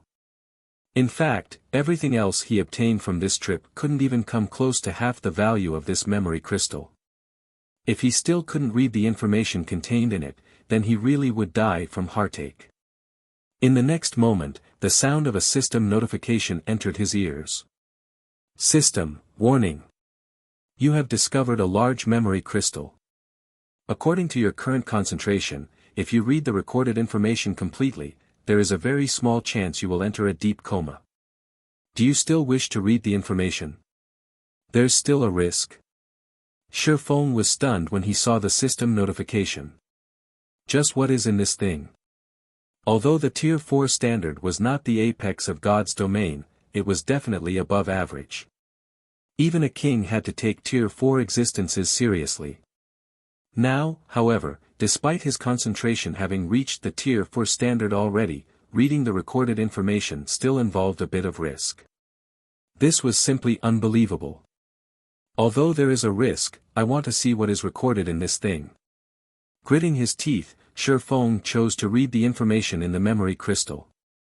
Memory crystals that contained ancient legacies were incredibly rare in God's domain. In fact, they could be counted on the fingers of one's hands. Previously, due to the very large chance of him falling into a deep coma, Faux did not dare read the recorded information. However, now that the risk had become very small, he naturally had to try. After all, he wouldn't get another opportunity like this again in the future. After he chose to read the contents of the memory crystal, the large crystal in his hand started rapidly gathering mana from its surroundings. It then released a dazzling glow that brightly illuminated the entire room. Afterward, a beam of white light shot out from the memory crystal and into Faux's forehead. For a time, Faux sensed countless images and texts being transferred into his brain. The amount of the information was simply astonishing. It felt as if he had just plunged into a sea of knowledge. 10 minutes. 20 minutes. 1 hour. For the first half hour, Faux still felt fine after receiving the copious information. However, after the transfer process continued for 40 minutes, he felt a stinging in his head as if someone was using a needle to poke his brain. Meanwhile, as time passed, this stinging sensation only intensified. After 80 minutes into the transfer process, Faux felt as if his brain was about to explode. Right then, the beam the memory crystal released disappeared. Immediately afterward, the crystal shattered into countless fragments and vanished from the room. As for Faux, his body swayed slightly, as his mind was in a mess. And when he opened his eyes, the world spun around him. How close! If the transfer process had continued for a few more minutes, I might have fainted. At this moment, Faux felt that the system had tricked him. Despite the warning stating that there was only a very small chance for him to fall into a deep coma, he was clearly very close to breaching the mental protection system, which would have forced him into a deep coma for a very long time. Then, he would definitely die of regret. However, after resting for a few minutes, Faux started feeling much better, the pain in his head having lessened significantly. Meanwhile, the information he had received also came into focus. This is a lie, right? A small, mobile fortress design. Stunned, Faux wondered if the system was playing a joke on him when he looked at the images and texts displayed before him. Read latest chapters at Wuxia World. EU in God's domain, fortresses were much more valuable than towns. After all, aside from providing players with a place to rest, fortresses possessed far greater offensive and defensive capabilities than towns. They were shelters made for all kinds of warfare. Even a small fortress could easily fend off the assault of a large number of Tier 4 existences. Moreover, fortresses had much lower production costs and operation costs, hence, they had been highly popular among the various powers in the past. During Faux's previous life, over 70% of the player's shelters found in level 100+ maps were fortresses.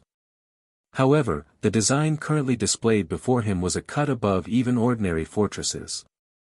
In fact, even during his previous life, he had the fortune to witness such constructions only a few times. This construction was the mobile fortress. It was a fortress that could drive countless powers crazy. Chapter 2650, Small Mobile Fortress. No wonder the recorded information is so massive. Thankfully, the information is only for a small mobile fortress. Had it been for a medium mobile fortress, even concentration at the peak of Tier 4 wouldn't have been sufficient to read it. Realization dawned upon Faux when he saw the details regarding the small mobile fortress design. On the surface, the difference between a normal fortress and a mobile fortress might not seem very large, with one stationary and the other mobile. However, the difference distinguishing them was far from just mobility. In the construction of a normal fortress, the construction materials had priority, while magic arrays were secondary. For a mobile fortress, it was the opposite, the magic arrays took priority, while materials were secondary. A mobile fortress could also be labeled a magic fortress. The two constructions were on entirely different levels of complexity. From what Faux could see, just the magic arrays required to construct the small mobile fortress numbered several thousand. Moreover, even the weakest of them was a basic master magic array. One could easily imagine how complex of a construction a mobile fortress was. If the design he received were for a medium mobile fortress, its complexity would be even more frightening, most likely boasting tens of thousands of magic arrays. Just thinking of this number gave him the shivers.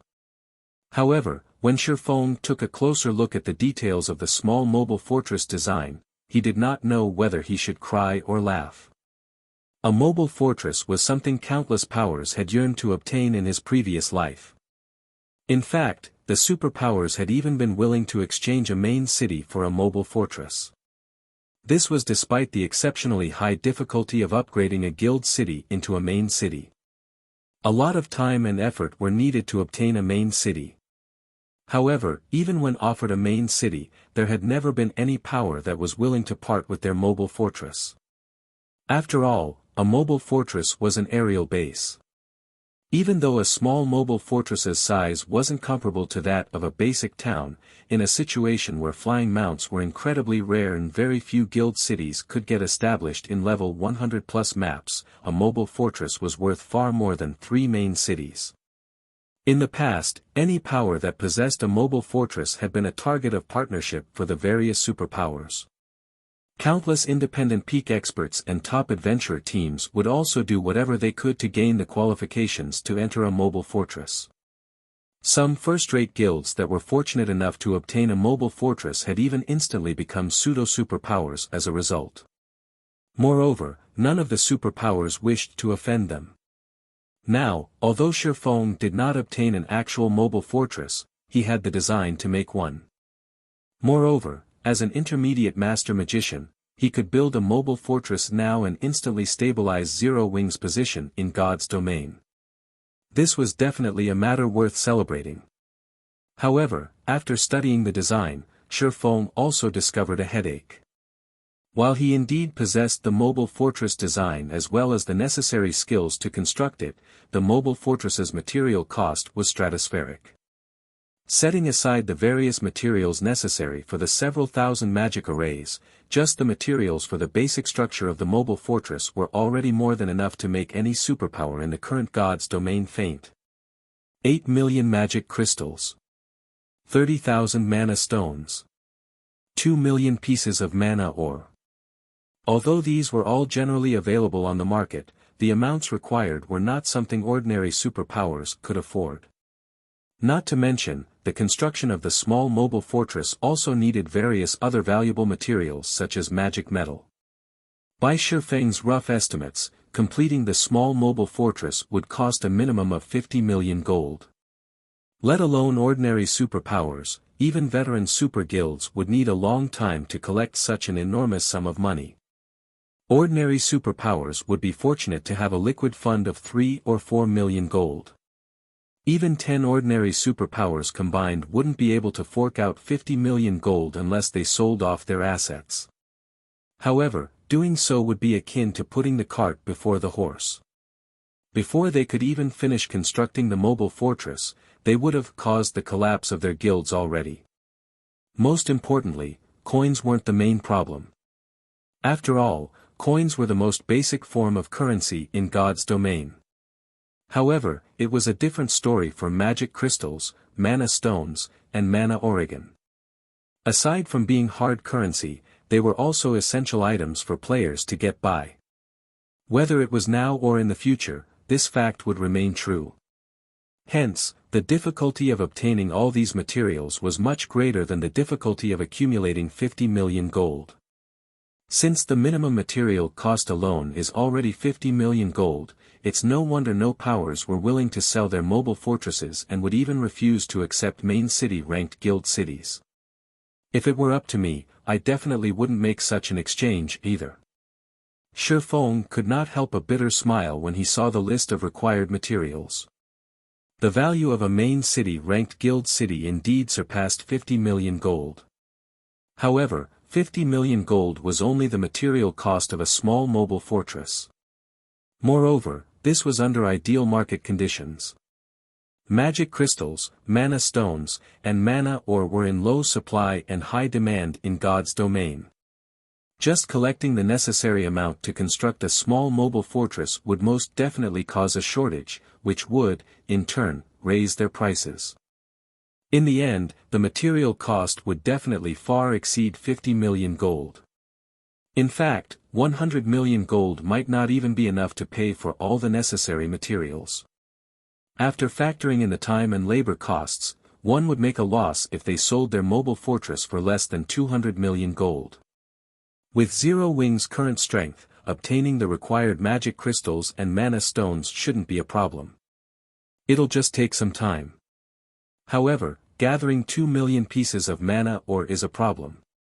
With the Philosopher's Stone's help, he could easily convert magic crystals into mana stones.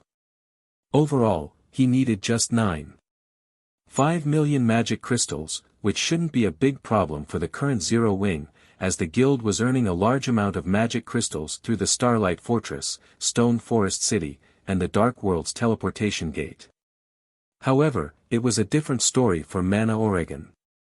On the surface, mana ore was cheaper than magic crystals. Ordinary players normally wouldn't have any use for mana organ. Only the various powers would occasionally make use of it to construct buildings. However, the production of mana ore was also significantly lower than that of magic crystals because mana ore was an associated ore with only a certain chance of appearing when harvesting ores containing dense mana. In addition, the various superpowers were treating mana ore as a strategic resource and would not sell it unless absolutely necessary. The difficulty of collecting 2 million pieces of mana ore was far greater than the difficulty of collecting 9.5 million magic crystals. Although we currently have an alliance with the Azure Chamber of Commerce and can also source some from the Secret Pavilion, purchasing such a large amount of mana ore will definitely attract the attention of some superpowers. If these superpowers start interfering, it'll become even more difficult to collect mana organ. It seems I have to secure some grade 2 or grade 3 ore veins. If he tried purchasing the uncommonly used mana ore in bulk, just the price inflation alone would already present a problem. Currently, due to a sharp increase in member count, Zero Wing's daily expenditure had likewise increased substantially. He also needed funds to support the development of the guild's Night Legion, towns, cities, and airport. Now, let alone purchasing 2 million pieces of mana ore, Zero Wing didn't even have the funds necessary to purchase 500,000 pieces. Then, when the guild's members started challenging their Tier 4 promotion quest, the guild would also have to invest a lot of funds and resources to assist them. Overall, Zero Wing was extremely short of funds right now. The only way he could secure a large amount of mana ore now was to acquire a grade 3 ore vein or better. That way, not only could he obtain a long-term supply of mana ore, but he also wouldn't have to worry about interference from the various superpowers. Read latest chapters at Wuxia World. EU. Meanwhile, as Faux was pondering how to go about obtaining such an ore vein, he suddenly received a call request from Aqua Rose. Guild leader, Something big happened to the Purple Thorns Kingdom. Aqua Rose reported anxiously. Something big happened. What is it? Faux asked, curious. Due to the Demon God's Chaos Expansion Pack, the entire God's domain had fallen into turmoil, and guild wars were being waged daily. With how large the Purple Thorns Kingdom was, it would be strange if nothing happened there.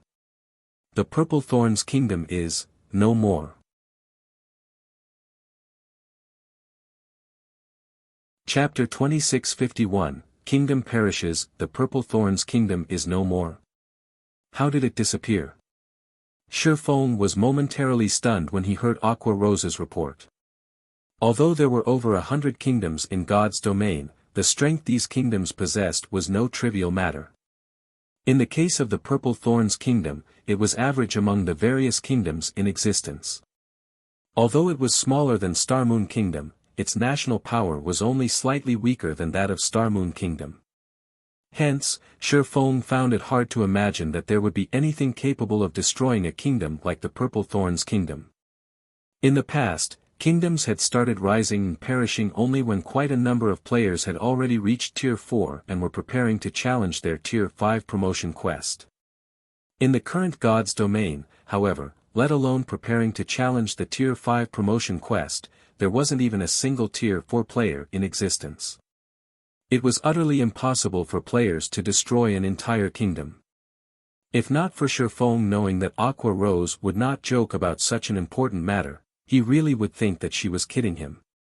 We still don't know the exact details. All we know is that the entire Purple Thorns Kingdom has been isolated from the outside world. According to the players that managed to escape from the kingdom before its isolation, powerful monsters had suddenly appeared in the Purple Thorns Kingdom, and these monsters were aggressively targeting players. At the same time, all NPCs at Tier 3 and above within the kingdom's NPC towns and cities had either disappeared or were placed in a strange state where they could not do combat. As a result, these newly appeared powerful monsters quickly overran the various NPC towns and cities. Moreover, any players killed by these monsters lose 10 levels and have their souls placed in an extremely weakened state, preventing them from logging into God's domain for 10 days. As for the corpses of these players, they are turned into either monsters themselves or food to strengthen these monsters. This incident has already shaken the entire Eastern continent. Every power is sending people to investigate this matter. The Black Dragon Empire and several kingdoms neighboring the Purple Thorns Kingdom have even dispatched their NPC armies to the Purple Thorns Kingdom's border to investigate. However, until now, nobody has managed to obtain any information. On the contrary, the players sent to investigate ended up getting ambushed and killed by the monsters there. Aqua Rose was similarly shocked when she received the news. She never thought that an incident like this would actually happen in God's domain. It might be understandable if it were an NPC city that suffered destruction, but the annihilation of an entire kingdom was simply unimaginable. Moreover, even now, nobody knew what exactly had happened to the Purple Thorns Kingdom. This situation made the players operating in the neighboring kingdoms and empires nervous, afraid that their country would become the next Purple Thorns Kingdom. If that happened, then all the time and effort they'd spent establishing a foundation in their respective countries would be wasted. The various powers that had been developing in the Purple Thorns Kingdom, in particular, were close to going crazy now. In order to develop in the Purple Thorns Kingdom, the various powers had purchased large tracts of real estate there. They had even constructed numerous guild towns and cities. However, because of the Purple Thorns Kingdom's fall, all of these investments were gone. Many guilds had even collapsed because of this incident. Just thinking of this matter made Aqua Rose shudder. Killed players are turned into either monsters or food that goes to improving the monsters. When Faux heard Aqua Rose's statement, the name of one person came to mind. However, he soon shook his head in denial. Although Beast Emperor possesses the evil god's legacy, he shouldn't be capable of rendering so many powerful NPCs incapable of combat and even destroying the Purple Thorns Kingdom. In the past, the evil god's temple had indeed caused many problems for the Eastern continent. However, By the time the evil god's temple had become a real threat, quite a number of players had already reached Tier 4. Moreover, the evil beasts of the evil god's temple required a lot of time to build up their strength. In fact, let alone the current evil god's temple, even when the evil god's temple had been at its peak in the past, it couldn't destroy an entire kingdom so quickly. Guild leader, because of this matter, the entire guild is in chaos. Many hidden powers are trying to take advantage of this situation. The players and powers that escaped from the Purple Thorns Kingdom, in particular, are now waging war over the various resource spots in Starmoon Kingdom. The entire Starmoon Kingdom is in a mess, Aqua Rose said in frustration. Moreover, many of Starmoon Kingdom's players have started migrating to other kingdoms and empires, which has led to a drop in the player populations of the kingdom cities. The kingdom's economy is now plummeting, I understand. Have Fire and the others get ready. We'll return to Starmoon Kingdom immediately, Faux said, nodding. Originally, he had planned to partner with Azure to visit the neutral sea zone off the Silvermoon Empire and see if they could occupy one of the islands there. If he had a guild town in that neutral sea zone, it would serve as a foundation for Zero Wing to develop its naval strength on the western continent. At this point, the accessible resource spots on the main continent were mostly occupied already. There were barely any resource spots left for Zero Wing to claim. To develop on the western continent, Zero Wing would have to occupy a level 100+ neutral map or develop out at sea. However, establishing a foothold in a level 100+ neutral map was easier said than done. Not even the local superpowers could pull it off. Hence, Faux had decided to let Zero Wing develop in the western continent's neutral sea zones. Given the current situation, however, it would seem that his plan was no longer viable. What about Violet? Her concentration should be close to reaching the Tier 4 standard already. If we leave now, Aqua Rose had to ask. Let her stay here and continue training. The rest of us will head back first, Faux decided. Moreover, we also need a powerful expert to safeguard our territories here on the western continent. I understand. I'll contact Fire and the others now and have them get ready, Aqua Rose said before disconnecting the call and gathering the other members of Zero Wing. As for Faux, he did not idle around but contacted Duan Hanshan right away. Guild leader Black Flame, seeing as you're contacting me so suddenly at this time, you've probably received news about the Purple Thorns Kingdom as well and wish to have Azure help you return to the eastern continent, right? Duan Hanshan said, smiling as he caressed his beard. Elder Hanshan really is amazing. That's right. We plan to return to the eastern continent. However, trying to send back 100 players is a little difficult for us, so we'll need your chamber's help, Faux said, nodding. Of course, we will pay the fees according to market price. Currently, the interactions between the two main continents were growing. Some superpowers capable of intercontinental travel had even started offering teleportation services. Ordinary powers still lacked the qualifications to utilize these services. However, now that Zero Wing and Azure were allies, Azure naturally wouldn't refuse to teleport Zero Wing's members back to the eastern continent. Guild leader Black Flame, you're being too polite. Our two guilds have just become allies, so let's just set the fee aside, Duan Hanshan said, waving his hand. We only hope that we can send some of our guild's young talents to interact and train at your guild. May I know if guild leader Black Flame can do us this favor? Of course, that won't be a problem. Only by interacting with each other can we improve more quickly. This is a good thing for both of us. How can I possibly refuse? Faux replied, slightly surprised by Duan Hanshan's proposal. He never thought that the Azure Chamber of Commerce would consider such an action. This offer was good news for Faux. After all, he was basically getting free labor. Moreover, he could tell that Azure was expressing its goodwill to Zero Wing. He naturally wouldn't reject such an offer. In that case, thank you, Guild leader Black Flame, Duan Hanshan said. Afterward, all you need to do is head to Purple Light City with your team. Solitary Frost and the others will bring you all to the teleportation point. Alright. Faux nodded before disconnecting the call. He then left the guest room he rented and made his way to Lightforged City's teleportation plaza. After Zero Wings members gathered at the teleportation plaza, they promptly left the ancient secret land. Solitary Frost's team of 40 then led Zero Wings members toward a teleportation point leading to the eastern continent. Guild leader Black Flame, given the number of people this time, we can only make use of this random teleportation array. When it activates, everyone will be teleported to a random location on the eastern continent. So, we'll have to travel to Starmoon Kingdom independently, Solitary Frost said as he pointed at the ancient ruin before them. That won't be a problem, Faux said, nodding.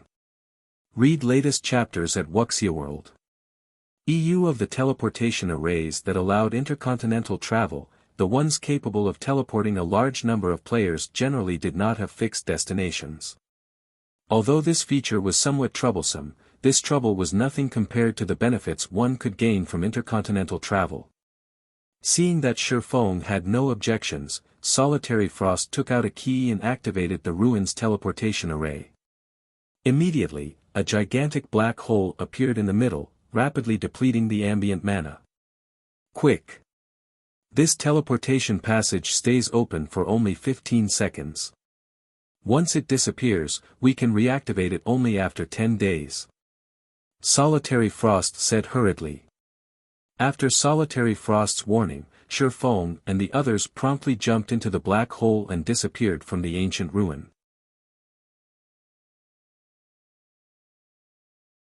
Chapter 2652, Eastern Continent. God's Domain, Eastern Continent. In a vast desert, a black hole with a 6-meter radius suddenly appeared. All mana within a 50-yard radius promptly surged toward it as if summoned. In the blink of an eye, the area around the black hole became a manaless area that players could not survive in. At the same time as this manaless area formed, a figure emerged from the black hole and landed on the sandy ground. Although the vicinity was devoid of mana, the body of this figure was actually wrapped in a dense layer of mana and remained utterly unaffected by the harsh environment. I'm finally out. Faux stared in disgust at the gradually dissipating black hole. That ancient ruin's random teleportation array is simply a scam. Other random teleportation arrays teleport players directly to their destination, yet this one actually makes players go through a spatial maze first. If I couldn't fly, I would have most likely been stuck inside that spatial maze for about 5 or 6 hours.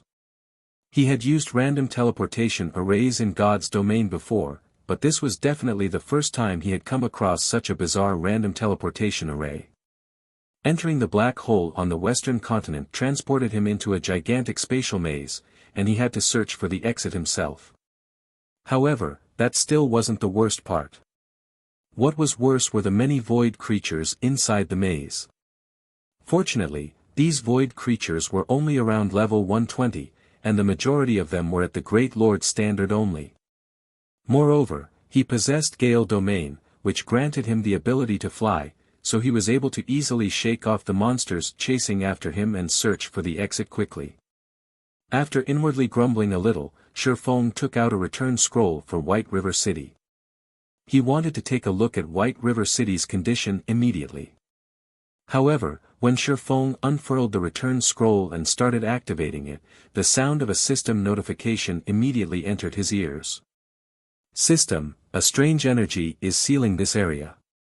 All forms of teleportation cannot be used here. I can't teleport here. Faux frowned upon seeing this notification. Was I unlucky and got teleported to a forbidden land? In God's Domain, aside from some special locations, forbidden lands were the only places that prohibited the use of return scrolls. Meanwhile, the chances of a random teleportation array sending players into special locations were 0 because such locations had to be entered using specific methods. As for forbidden lands, they only prevented players from teleporting out of them and not into them. It seems I have no choice but to fly out of this place.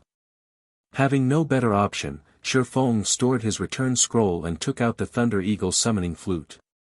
However, a second after he tried to summon the Thunder Eagle, he was dumbfounded once more. System, a strange energy is sealing this area.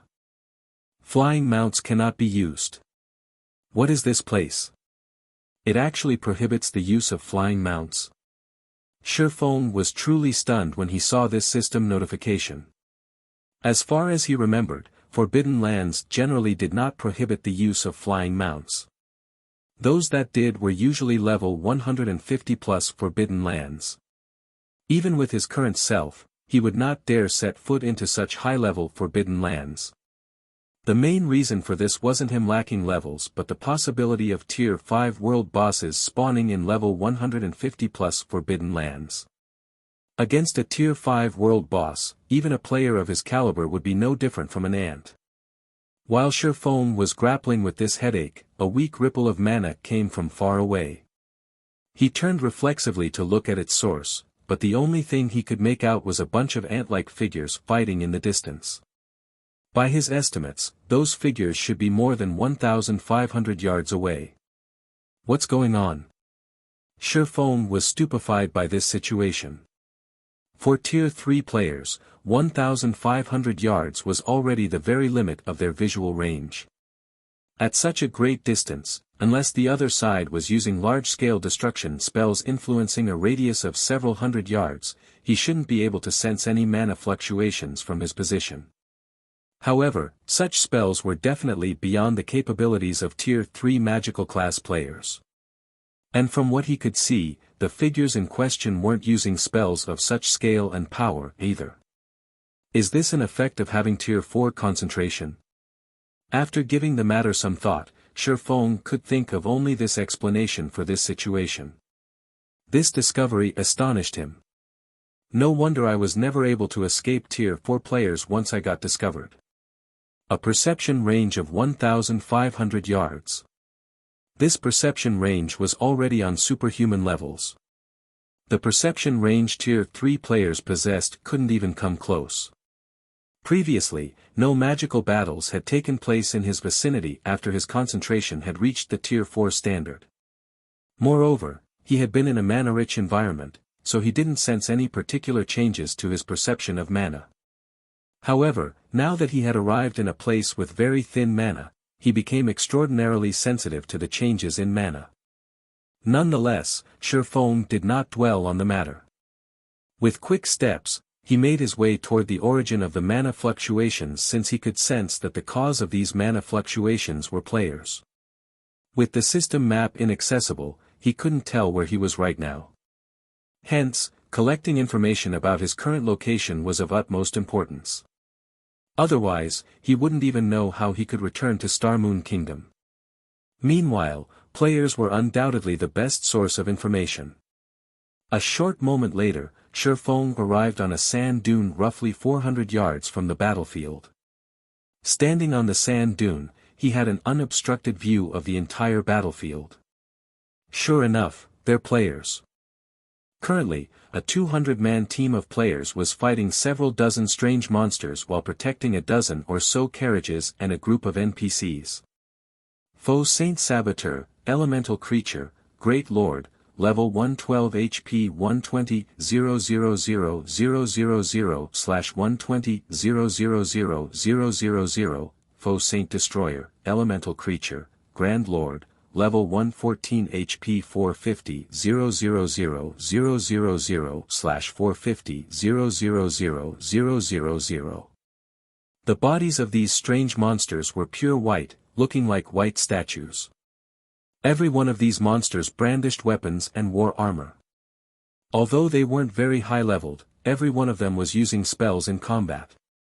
Moreover, they also possessed very high combat standards, with even the weakest among them at the 5th floor trial tower standard. As for the players fighting these monsters, they were all at level 110 or above. Although these players were coping against these monsters, it was obvious that they were at a disadvantage. If not for the team's 8 Tier 3 experts holding off the 2 Faux Saint Destroyers, the team would have long since suffered annihilation. Vice Commander Wind, we can't continue like this. Two destroyers are already far beyond our capability, the male Tier 3 shield warrior tanking one of the Faux Saint destroyers said as he turned to look at the female Tier 3 swordsman tackling the other Faux Saint destroyer. The female swordsman in question was clad in crimson armor and wielded two swords. By relying on her profound footwork, she managed to evade the Faux Saint destroyer's spells one after another. Occasionally, she also landed an attack on the Grand Lord and dealt some damage. From her performance, it was clear that she was at the Flowing Water Realm standard. After putting some distance between herself and the Faux Saint destroyer before her, the female swordsman replied, "I know. I've already contacted the commander for reinforcements, but the commander's team is still some distance away. They'll need around 2 hours to reach us." 2 hours? "We won't last that long," the Tier 3 shield warrior exclaimed, exasperated. Read latest chapters at Wuxia World. EU currently, although they were pinning down the two Faux Saint destroyers, the rest of the team had their hands full with the Faux Saint saboteurs. Overall, their entire team was barely doing any damage to these monsters. Meanwhile, at the rate they were expending stamina, they wouldn't last more than an hour against these monsters.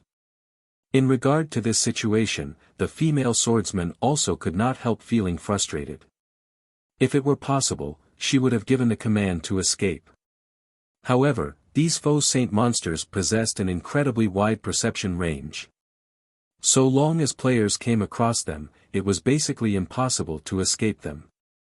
And even if they disregarded this fact and tried to flee, they would simply be making things worse. After all, this entire desert that they were in teemed with Faux Saint monsters. It was very easy for them to attract the attention of more Faux Saint monsters and put themselves in a worse situation. Just as everyone in the team was despairing, a voice suddenly entered their ears.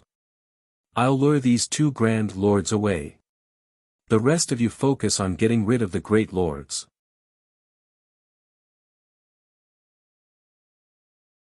Chapter 2653, Repelling Faux Saints. Upon hearing this voice, the merchant fleet's 200 players promptly turned to look toward its origin. What entered their sight was a cloaked swordsman carrying two longswords, who was rapidly closing in on their position, his speed surpassing even that of Tier 3 assassins.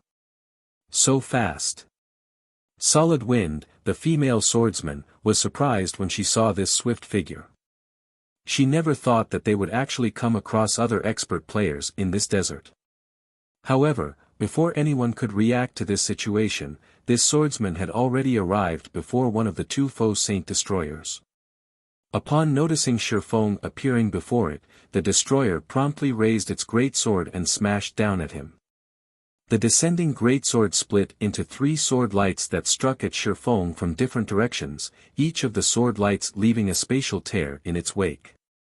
"Be careful. You mustn't receive this move, no matter what." Solid Wind warned hurriedly when she saw the descending sword lights. The Faux Saint destroyer was ostensibly a Grand Lord, but the skills and spells it used could exhibit power at the Tier 4 standard. Moreover, its assault was generally relentless.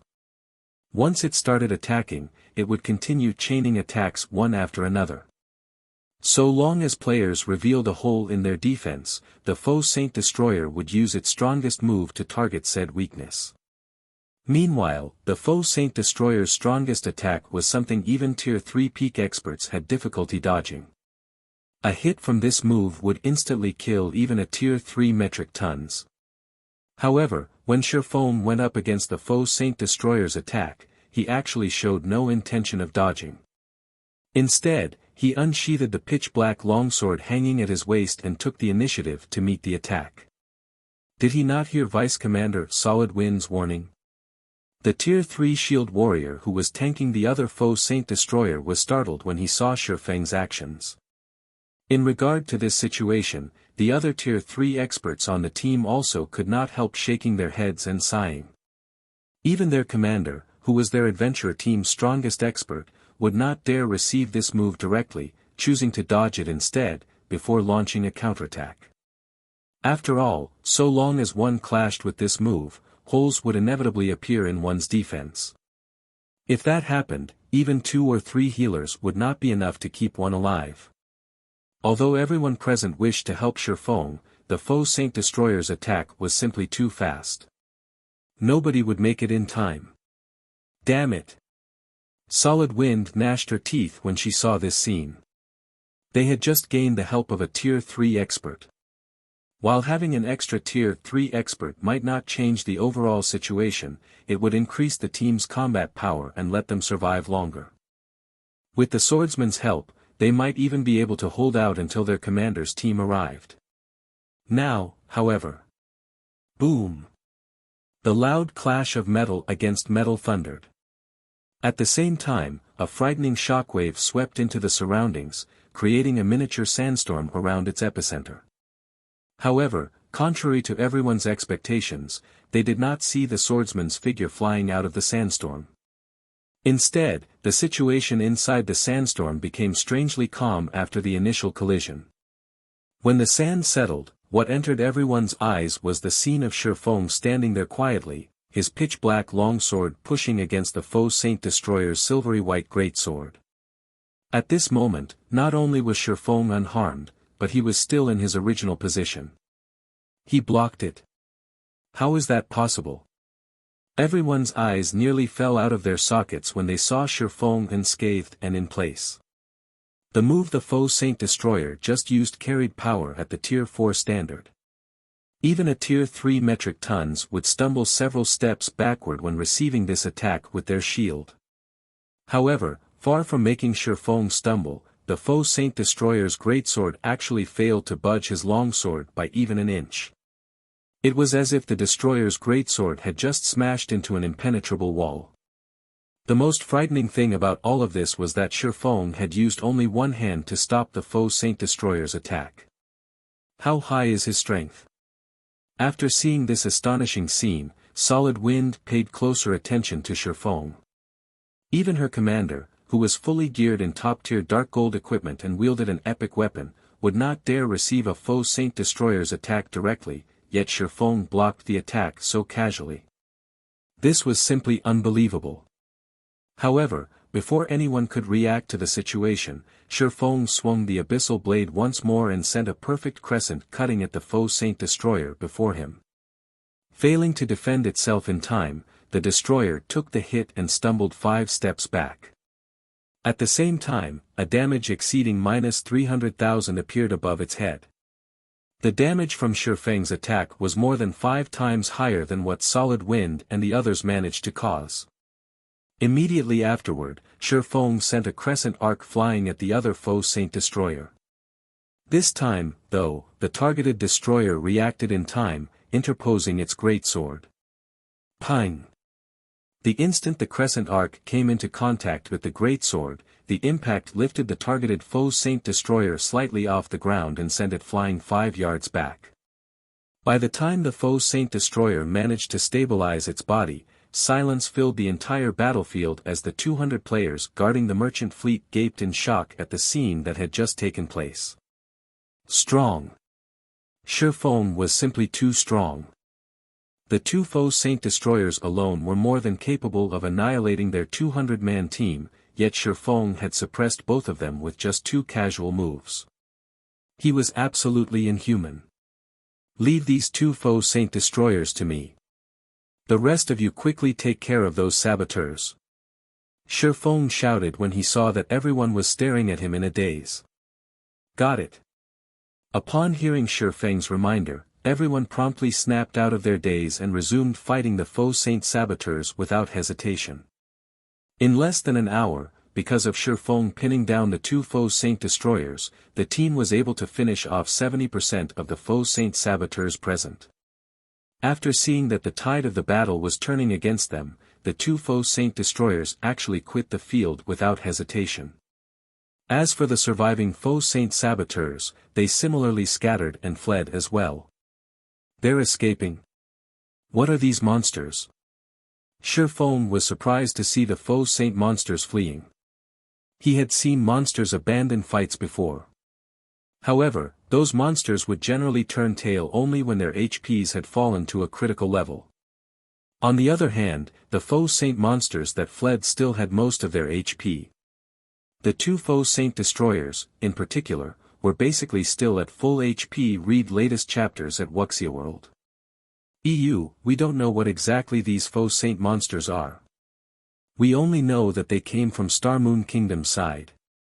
Moreover, every one of them possesses extremely high intellect. So long as they see that they have no chance of winning, they will scatter and flee immediately. This is especially true for those Faux Saint destroyers. Even now, we haven't heard of any team killing one, Solid Wind explained when she saw the confusion on Shifeng's face. They came from Star Moon Kingdom? Solid Wind's words surprised Shifeng. Curious, he asked, Vice Commander Wind, could we be very close to Star Moon Kingdom? As far as he knew, there were no maps close to Star Moon Kingdom that prohibited the use of teleportation, flying mounts, and the system map. Emicham.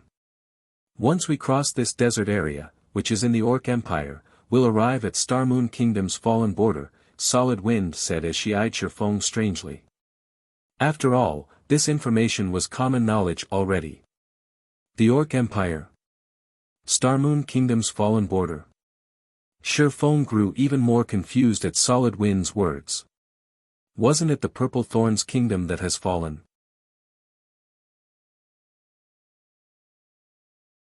Chapter 2654, Obsolete Zero Wing. Upon hearing Shifeng's question, Solid Wind and the others gave him strange looks. Am I mistaken about something? Shifeng asked, puzzled by their reactions. The information Aqua Rose reported couldn't be false. Moreover, Duan Hanshan had also mentioned the matter of the Purple Thorns Kingdom falling. Even if Aqua Rose received the wrong information, there was no way a super guild like the Azure Chamber of Commerce would as well. You're not wrong, Solid Wind said, shaking her head. It's just that the fall of the Purple Thorns Kingdom happened 9 days ago. 9 days ago? Shifeng was stunned by Solid Wind's words. For a moment, he wondered if she was trying to trick him. According to the information Zero Wing received, the Purple Thorns Kingdom had fallen only a day ago. Even if there was an error in the information, the time gap shouldn't be this large. The Purple Thorns Kingdom indeed fell 9 days ago. The incident shook the entire God's domain back then. The players and powers based in the kingdom were truly miserable, the Tier 3 shield warrior standing beside Solid Wind said, nodding. After that incident, many of the Purple Thorns Kingdom's players and powers banded together to plunder the resources of the neighboring kingdoms. The situation was so severe that 2 wars involving millions of players were waged. Many guilds collapsed as a result, 2 of them even second-rate guilds. The various major powers based in the neighboring kingdoms panicked. That's right. And 3 days ago, a horde of monsters emerged from the Purple Thorns Kingdom and invaded Star Moon Kingdom. Fortunately, Star Moon Kingdom did not face the predicament the Purple Thorns Kingdom had. All its Tier 3 NPCs and above remained in a combat-able state. Even so, in just half a day, nearly half of Star Moon Kingdom's territory was lost and became the nests of these Faux Saint monsters, Solid Wind explained when she saw the skepticism on Shifeng's face. Even after hearing Solid Wind's sincere explanation, Shifeng remained unconvinced. However, there was simply no reason for Solid Wind to lie to a stranger like him. Moreover, everyone's expression appeared natural. It did not seem as if they were faking anything. If these people were acting, then he really would have to tip his hat off to their strength. After all, unless one was at the Void Realm standard, avoiding the perception of a domain realm expert like himself would be very difficult. Only after reaching the Void Realm standard would people be able to control the minute actions their bodies made when lying. If Solid Wind and the others were truly lying, this meant that the entire 200-man team consisted of peak experts. Not even the 5 great super guilds had so many peak experts under their command. What is going on here? Shifeng could not make heads or tails of this matter. I spent, at most, 7 or 8 hours inside the spatial maze. How did I unknowingly waste 9 days? As soon as he received word of the Purple Thorn's kingdom's fall, he had hurried back to the eastern continent without hesitation. He didn't even log off midway. He also couldn't have fallen asleep during the journey and slept 9 whole days away. After all, he had remained fully conscious during his entire journey. 7 or 8 hours becoming 9 days. Faux suddenly thought of a possibility, and his complexion darkened at this thought. Did I enter a space with chaotic time?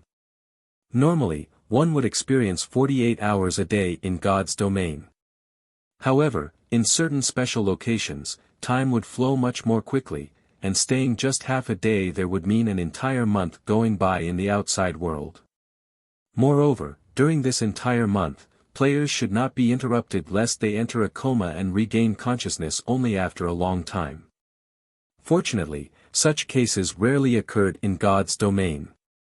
In the past, Faux had only ever heard rumors of such situations happening. He never thought that he would experience it himself. In fact, there was a possibility that Aqua Rose and the others had been put into a similar situation, as well. Right, Vice Commander Wind, do you know how Starmoon Kingdom's various powers are faring against the Faux Saint monsters?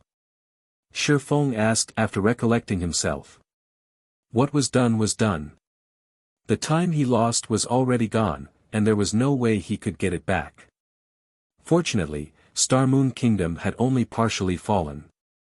With Zero Wing status as Starmoon Kingdom's #1 guild and the support of Stone Forest City, Zero Wing shouldn't face too many problems. After all, aside from Zero Wing's main force members that had gone over to the western continent, there were still Melancholic Smile, Yulan, and the others to manage things in Starmoon Kingdom. As he currently couldn't make contact with the outside world, the only thing he could do was collect as much information as possible regarding Starmoon Kingdom. The situation isn't optimistic, Solid Wind replied. Originally, these Faux Saint monsters already had a huge impact on Starmoon Kingdom. However, for some reason, the main force members of Starmoon Kingdom's #1 guild, Zero Wing, actually refused to show themselves despite such a major incident occurring. Fortunately, some of Zero Wing's partners operating in Stone Forest City came to help fight these Faux Saint monsters, allowing Zero Wing to stabilize the situation in Starmoon Kingdom, albeit just barely.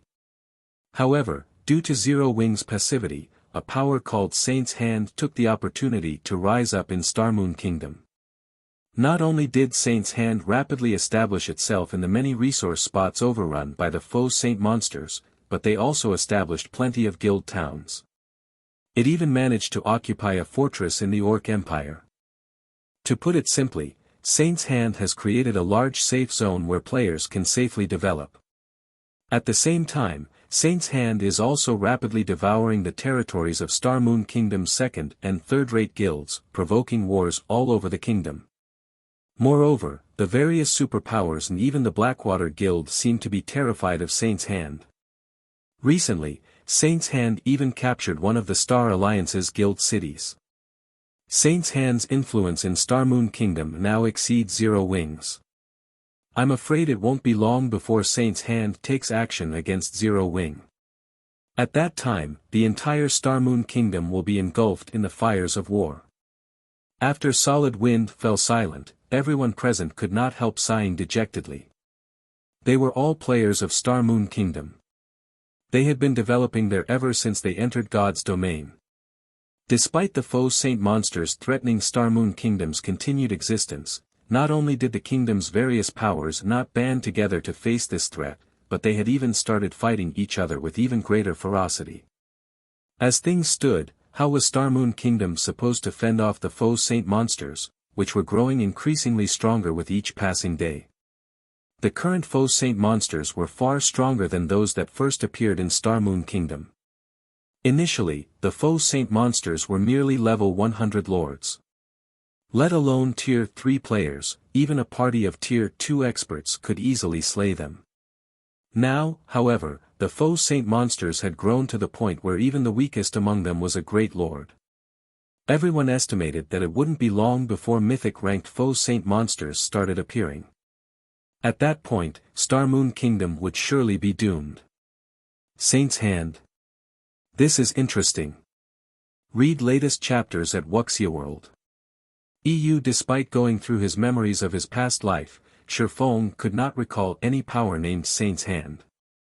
However, seeing as Saint's Hand had managed to rise up in Star Moon Kingdom so quickly after the Purple Thorns Kingdom's fall, create a safe zone, and even capture a fortress in the Orc Empire, it was obvious that the guild possessed an extraordinary foundation.